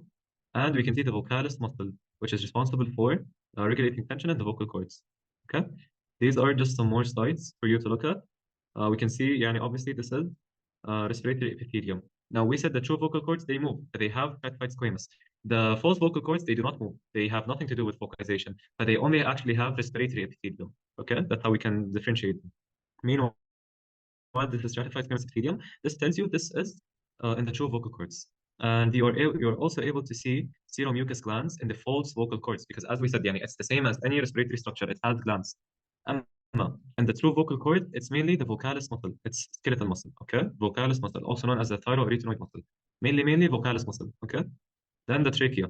Trachea, okay, just for the sake of efficiency, trachea, when it bifurcates into the two bronchi, this place is called the carina. This is from Dr. Rena's slides. Now, the trachea from inside out has mucosa, submucosa, cartilage, and adventitia. Now, the unique thing about the trachea is that it has the cartilage rings, and because we need to keep the airway open, otherwise it would collapse. Okay? But specifically, these slides say we have the lumen, the respiratory epithelium, basement membrane, lamina propria. This is all mucosa. Elastic membrane, submucosa, cartilage layer, adventitia. We're going to see these more throughout. So the epithelium, obviously, is respiratory epithelium plus thick basement membrane. A thick basement membrane is characteristic for the trachea. Okay? So it has a thick basement membrane. The lamina propria, meanwhile, has loose connective tissue. The most important thing is that it has bronchus-associated lymphoid tissue. Even though it's a trachea, but it still has bronchus-associated lymphoid tissue. Okay, we need extra protection. What if something comes to our trachea? So the lamina propria of the trachea has valve, which is bronchus-associated lymphoid tissue. The submucosa, which is under the lamina propria, all of this, will have loose connective tissue. It will have an elastic membrane separating the lamina propria from the submucosa, and it will have a blood vessel, and also it will have glands. Okay, mucus secreting glands. Again, serous stimulum, like we saw before. So just to recap, we said we have the mucosa. What's special about the trachea is that the basal membrane is very thick, and then we have the elastic membrane. The elastic membrane is going to separate the lamina propria from the submucosa, or the mucosa from the submucosa. Okay, the elastic membrane. This is in the trachea. Obviously, we see blood vessels and then seromucous glands. Serous stimulums. Okay. Now, here you can see the ring of cartilage. You can see that it's T-shaped. Okay, the ring of cartilage is T-shaped. Between the two empty ends of the rings of cartilage, we have the trachealis muscle. Okay. Also, we will have a fibroelastic sheath. And then we have the adventitia that will, connect everything. So just to recap, we started with the mucosa, and then the submucosa with the elastic membrane. And then we had the, glands and stuff, all of that in the submucosa. Then we have the T-shaped cartilage. This is for the trachea. And then we have the trachealis muscle and the fibroelastic membrane. Okay? And again, just like, you know how the trachea looks anatomically? T-shaped. And so this area has to be filled by something. So that will be the trachealis muscle. Behind it is the esophagus. Now, some clinical correlation, this can be inflamed. If someone, for example, singers, even Quran reciters, they sometimes get fingers nodules, which are basically, benign polyps. No one cares. They're basically inflammation, right? And so that's how people lose their, that's how, they can lose their voice for, I guess, weeks at a time. I'm not sure this is really important. Virus-induced anosmia. Osmia is smell. An means the lack of, so the lack of milk. So this is like with COVID, there's depletion of supporting cells. And then, when you have a cold, like I do now, you will have rhinitis, which is basically inflammation of the nose. Okay? So fingers nodules, just to be safe, benign polyps of the stratified squamous epithelium of the true vocal cords, you're going to have to checkpoint. Guys, please let me know if you have any questions. And well, no one does. Lower respiratory tract. So, okay, we have a question. One last break. Yellow, we're about to finish. There's only a few slides left. So lungs, guys, we know what the lungs are. Bado. The primary, okay, so it's the trachea, then the primary bronchus, then the secondary bronchus, then the tertiary, and they keep dividing. It's basically like a tree. Hello, you start with the trunk and it keeps dividing into smaller and smaller branches. What I want you to know is that the secondary bronchus will supply the lobe. The tertiary bronchus will supply the bronchopulmonary segment, and then the bronchiole supplies one pulmonary lobe. Yani it's like a gradient. We start with lobe, then it's bronchus plus pulmonary, then it's just pulmonary. So yeah. So a primary bronchus goes to each lung. Okay, and then secondary bronchus to the lobes, and the tertiary bronchus to the bronchopulmonary segment, and then bronchiole will supply pulmonary lobule. Bronchi, bronchioles, thermobronchioles. Yalla, ya Rab. Bronchi, instead of having the C-shaped cartilage, because they're way smaller, look at them. Instead of having the C-shaped cartilage in the trachea, they have these irregular, like fragmented cartilage pieces. Okay, this will keep them open. So the bronchi, they will have cartilage plates. So instead of cartilage rings, like in the trachea, they will turn into scattered cartilage plates. Okay, you can see here's cartilage, then it ends. Here is cartilage, then it ends. Here's cartilage, then it ends. If you see this, this is the indicator. Okay. What's special about the bronchi? They have less cartilage and more smooth muscle. Why? Because sometimes we have bronchoconstriction and bronchodilation. You might know this from physiology. Okay. So again, we have 5 layers. We have the mucosa, which is epithelium and lamina propria, same as the trachea. We have the muscularis layer, because we said the main thing in the bronchi is the smooth muscle. So here specifically, we have the muscularis layer. Okay. يعني the trachea had more cartilage, the bronchi have more muscle. Okay. The submucosa, which will have loose connective tissue with glands, cartilaginous layer with a discontinuous hyaline cartilage plates, and then adventitia. Same thing. Mucosa, muscularis, submucosa, cartilaginous layer, adventitia. Okay, and you can see this image. You can see, the first thing you will see is the irregular cartilage. You can see the epithelium, the mucosa. You can see the muscularis layer is here. This thing, SM, smooth muscle, and then you will see the submucosa, and then the cartilage, and then the fat around, which is the adventitia. Okay. Now, bronchioles, they're smaller. Hello, they keep dividing, and they also have respiratory epithelium, and there is no gas exchange happening up until even here. So we have mucosa, epithelium. We will discuss it more. The lamina propria over here, it has no glands. Why? Because bronchioles are very small. Now we're talking about the most distal units of the respiratory system. If we were to secrete mucus here, we would choke on it. For the bronchioles, I want you to remember that the bronchioles have no glands. Okay? And the lamina propria, they have no mucus secreting glands. The mucus secreting glands were in the bronchi and in the trachea of the bronchi. Okay? They still have a muscularis and they still have adventitia. Hello? So there is no submucosa as well. Key differentiator between bronchi and bronchioles, the absence of cartilage plates and glands. So when we look at this previous slide, we're able to see cartilage plates. When we look here, however, we cannot see a single cartilage plate. Hello? This is a bronchiole. So we said we have the mucosa, we said we have the muscularis, and we have the adventitia. Okay? Now, this is when the cells also start getting shorter. So we have ciliated pseudostratified columnar cells in the large bronchioles. In the smaller bronchioles, we have simple ciliated columnar or cuboidal. They get shorter. Smaller bronchioles will have cuboidal cells because they have to get shorter, because the lumen is decreasing in size so much that even the cells have to become shorter. We have large bronchioles. Meanwhile, in the small bronchioles, we have club or clara cells. This is important. Okay? Malish, I know it's been so much information, but I want you to know this. In the small bronchioles, we have clara cells. They secrete surfactant. Okay? Or I think they secrete a surfactant-like material, depending on what doctor asked them. The club or clara cells, they will secrete surfactant, which prevents airway collapse. It will keep the airways open. Okay? And they produce club cell secretory protein. Comes from the name. Club cell secretory protein will be secreted by the club cells. CC16, immunomodulatory. It has an immune function. Why would you have goblet cells if you don't have mucus? Okay, good question. This is in the large bronchioles, because remember, it's always a transition. So in the bronchi, we have goblet cells, we have the submucosal glands, and the large bronchioles, it's only goblet cells, like probably no submucosal because the lumen is still not that small. But once it gets smaller, we stop having goblet cells. And remember that it also has to do with the frequency and concentration of goblet cells. In the large bronchioles, I believe the concentration of goblet cells would decrease. Instead of 1 every 5 cells, it's now 1 every 20 cells. Okay? So, يا جماعة, bronchioles, they have club or clara cells. In the small bronchioles, we have club or clara cells, which will secrete club cells secrete protein 16. And also, these club clara cells, they act as stem cells. Okay? So, if you look here, I don't think you'll be asked to identify this. But here we have the epithelium, and then we have feet, CP16. Again, bronchioles are where club or clara cells are located, the small bronchioles. Okay? Epithelial lining bronchioles, I just added this for completion. And the beginning of the mucociliary escalator is the ciliated cells lining the bronchioles. We said in the lungs, the mucociliary escalator will bring the mucus up to the throat so we can ingest it or spit it out. Only 3 types of cells in the bronchioles. In the bronchioles,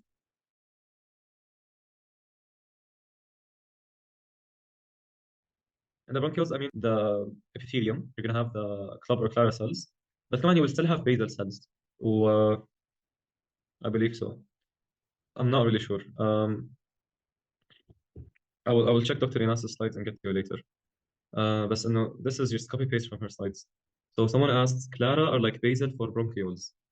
I guess, yes. From what I remember from first year is that the small bronchioles also have basal cells. But I could be mistaken. Yeah. I'll check and I'll make sure that G&D sends an announcement. Sorry, guys. Now, respiratory portion. Respiratory portion, this is where gas exchange happens. Respiratory bronchioles onwards, this is where gas exchange happens. Okay? Respiratory bronchioles are special because they involve both conduction and exchange. They're respiratory, but they're also bronchial. The wall has just 2 components, simple cuboidal epithelium with club cells and lamina propria. Very basic, simple cuboidal epithelium because it's short now, and then club cells and then lamina propria. So the alveoli are gas pockets in the walls of these respiratory bronchioles. This is where gas exchange is going to happen. These are the balloons or like the air sacs where gas exchange happens. So this entire thing is a respiratory bronchiole. And notice how it's going to open into the alveoli. Tamam? It's just because of the cut. It's not really obvious. Alveolar ducts. Alveolar ducts. So alveolar ducts and sacs come after the respiratory bronchioles. They don't have true walls. Basically, at this point, يا جماعة, the lungs look like a sponge because we just have, these air sacs, the alveoli and the balloons just all over. Okay, so we say they don't have really true walls. The only difference is that the alveolar duct looks more like a duct. The alveolar sac looks more like a sac. It's more like clustered. Okay, now the alveoli, أخيرا. Terminal air space for gas exchange is made of type 1 pneumocytes and type 2 pneumocytes. Here, I need your attention. Type 1 pneumocytes and type 2 pneumocytes. Okay, type 1 pneumocytes, they're very thin and they're very flat. Why? Structure determined function. We need this for gas exchange, for diffusion. Look at this. These are type 1 pneumocytes. They're so thin and they're so fat. This is to allow gas exchange between the vessels. As you can see here, we have red blood cells in the interstitium. And this is air. So we want oxygen to come from here into the blood cells. And this is why type 1 pneumocytes are very thin and very flat. By number, they are 40% of the cells. However, by area, they are 95%. I think you have to know these numbers. Just know that they're not the majority of cells. However, they cover the majority of the area. Why? Because they're flat. They cannot divide. They function for gas exchange and air-blood barrier, million barriers we said. And then type 2 pneumocytes, which are these circular septal cells. Hello? These have functions other than gas exchange. They are not ready for gas exchange. Instead, they are 60% of the cell. We said those are 40, these are 60, they are the majority. However, they're only 5%. Why? Because they're not flat. They just take a corner and they sit there and they stay there. They function as stem cells. Progenitor cells, it will give rise to type 1 and type 2, and it will also secrete surfactant. Okay? So those are the type 2 pneumocytes or the septal cells. They function as stem cells for regeneration of type 1 and type 2, and also for the secretion of surfactants. And you can tell them apart by the fact that their cytoplasm is more so granular. You can't really see this, but it's just written for completion's sake. Now, surfactant is synthesized in type 2 pneumocytes. This is very important. Right? Surfactant is synthesized by type 2 pneumocytes. And it's stored in the lamellar body there. It's a mix of DPPC, which is neutral lipid and surface proteins, just no DPPC. So surfactant secreted by type 2 pneumocytes, and it's basically DPPC and some other molecules. It will decrease alveolar surface tension and clearance of foreign bodies. Without surfactant, alveoli would collapse. And this is seen in neonatal respiratory distress syndrome of preterm infants. Basically, these are preterm infants. You guys know from embryology that surfactant is like what, at week 26, 32, something like that. That is when surfactant production happens. Before that, if the baby is born preterm, their alveoli will just collapse because there's no surfactant to open it, right? So they will have neonatal, meaning baby, respiratory distress syndrome in preterm infant. Okay, as we said, surfactants is produced by type 2 pneumocytes. Macrophages in the lungs, I think these are the last few slides. Macrophages in the lungs, we have two types, alveolar and septal. Alveolar are in the lumen, in the alveoli. Macrophages, septals are in the, septal macrophages are in the septum. They both increase in smokers. Alveolar macrophages, they take up dust. Hello, you can see them here, they're in the lumen. Or they can be, you may also see in the lumen red blood cells. Red blood cells, you will only see them in the lumen, and in the alveoli, if there is heart failure. Why? Because the left ventricle cannot contract, so the blood is going to back up into the lungs. Okay, so those are heart failure cells. The red blood cells in the alveoli. I don't know why it's written here, but Allah. Septal macrophages, they are inside the interalveolar septum. Okay, they just stay there. That's why if you smoke, there's permanent damage. Okay. We have two types of macrophages, alveolar and septal. Alveolar are dust cells, they go inside the alveoli, the lumen. Meanwhile, septal are just septal. Moving on, the interalveolar septum is basically this thin wall with elastic fibers between adjacent alveoli. Okay. What's special about them is that we have these pores of Kohn, which connect adjacent alveoli. These are alveolar pores. Okay. Basically, they're to equalize the air pressure between the alveoli. So please remember this: alveolar pores of Kohn. Kohn connect. Okay, mnemonic. Kohn connect adjacent alveoli. Then I can't really read this. Air-blood barrier. Okay. Just by the name, it refers to multiple size of product layers. The gas has to diffuse, so it can be thin or thick. Okay. When it's thin, it's basically surfactant, type 1 pneumocyte, and then it's basement membrane, and then the capillary basement membrane, and then capillary endothelium. This sounds confusing, but basically, the path oxygen has to take from the alveoli to the capillary is basically to the surfactant. That's the first layer. Then the type 1 pneumocyte and its basement membrane. Then the capillary cell and its basement membrane, and they're basically sandwiched together like this. Okay, with the basement membrane on the inside, and the basement membrane is often fused aslan. That's the thin portion. The thick portion is the same thing, however, between the basement membrane, we have macrophages and fibroblasts, and this is basically where tissue fluid accumulates before being drained. The thin portion is for gas exchange because it's thin. The pleura is just like the pericardium. It has parietal and visceral layers. It has mesothelial cells, which will secrete here pleural fluid, okay, or serous fluid. Okay, both of these layers meet at the hilum of the lung, and you can see here the mesothelial cell. Okay, just someone asked if I can do the air-blood barrier again. Basically, air-blood barrier, it's the cells between the air and the blood, right? So oxygen has to go from the alveolus, the air, to the blood cell. Okay, the oxygen will diffuse through the. I'll see if I can draw. The first layer, which is surfactant, right? Then we have the second layer, which is basically the type 1 alveolar pneumocytes, okay? Then we have the basement membrane of this layer. Then this is the type 1, okay? Then we have the basement membrane of the endothelium from the capillary, because it's going to the capillary. And then we have the endothelial cell layer, okay? So this is the thin. So oxygen will come from here, from the alveoli, into the blood vessel. This should be the blood vessel. Okay. Here we have the blood cell. Okay. I hope this makes sense. And if it doesn't, I'll explain it to you after the session, inshallah.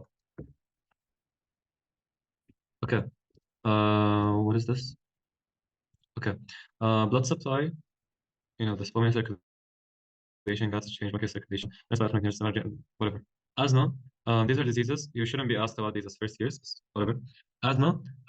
It's basically affecting the smooth muscle layer mainly. Asthma will affect the muscles because they will have bronchoconstriction. That's why they can't breathe. It also says they will affect the goblet cells and will have thicker basement membrane. Emphysema is destruction of the alveolar wall. Okay, this is because of smoking, vaping, everything. So guys, please avoid this. Cystic fibrosis. There is the production of overly thick mucus, failure of the mucociliary escalator. Okay. Now here, this is identification. I want you guys to try and identify this. I'm just gonna skip through it. This is a small bronchiole. As you can see, there are no cartilage plates. Okay. And that's it. Alhamdulillah, التي تتم بنعمته الصالحات. I'm so sorry for taking up 4 hours, but I hope you guys benefited. My advice is go through the slides again. Just make sure you have everything memorized. And please scan the QR code for feedback if you would like me to do more sessions. بس بعد 4 ساعات صراحة ما أعرف. And yeah, thank you guys so much. Thank you, guys.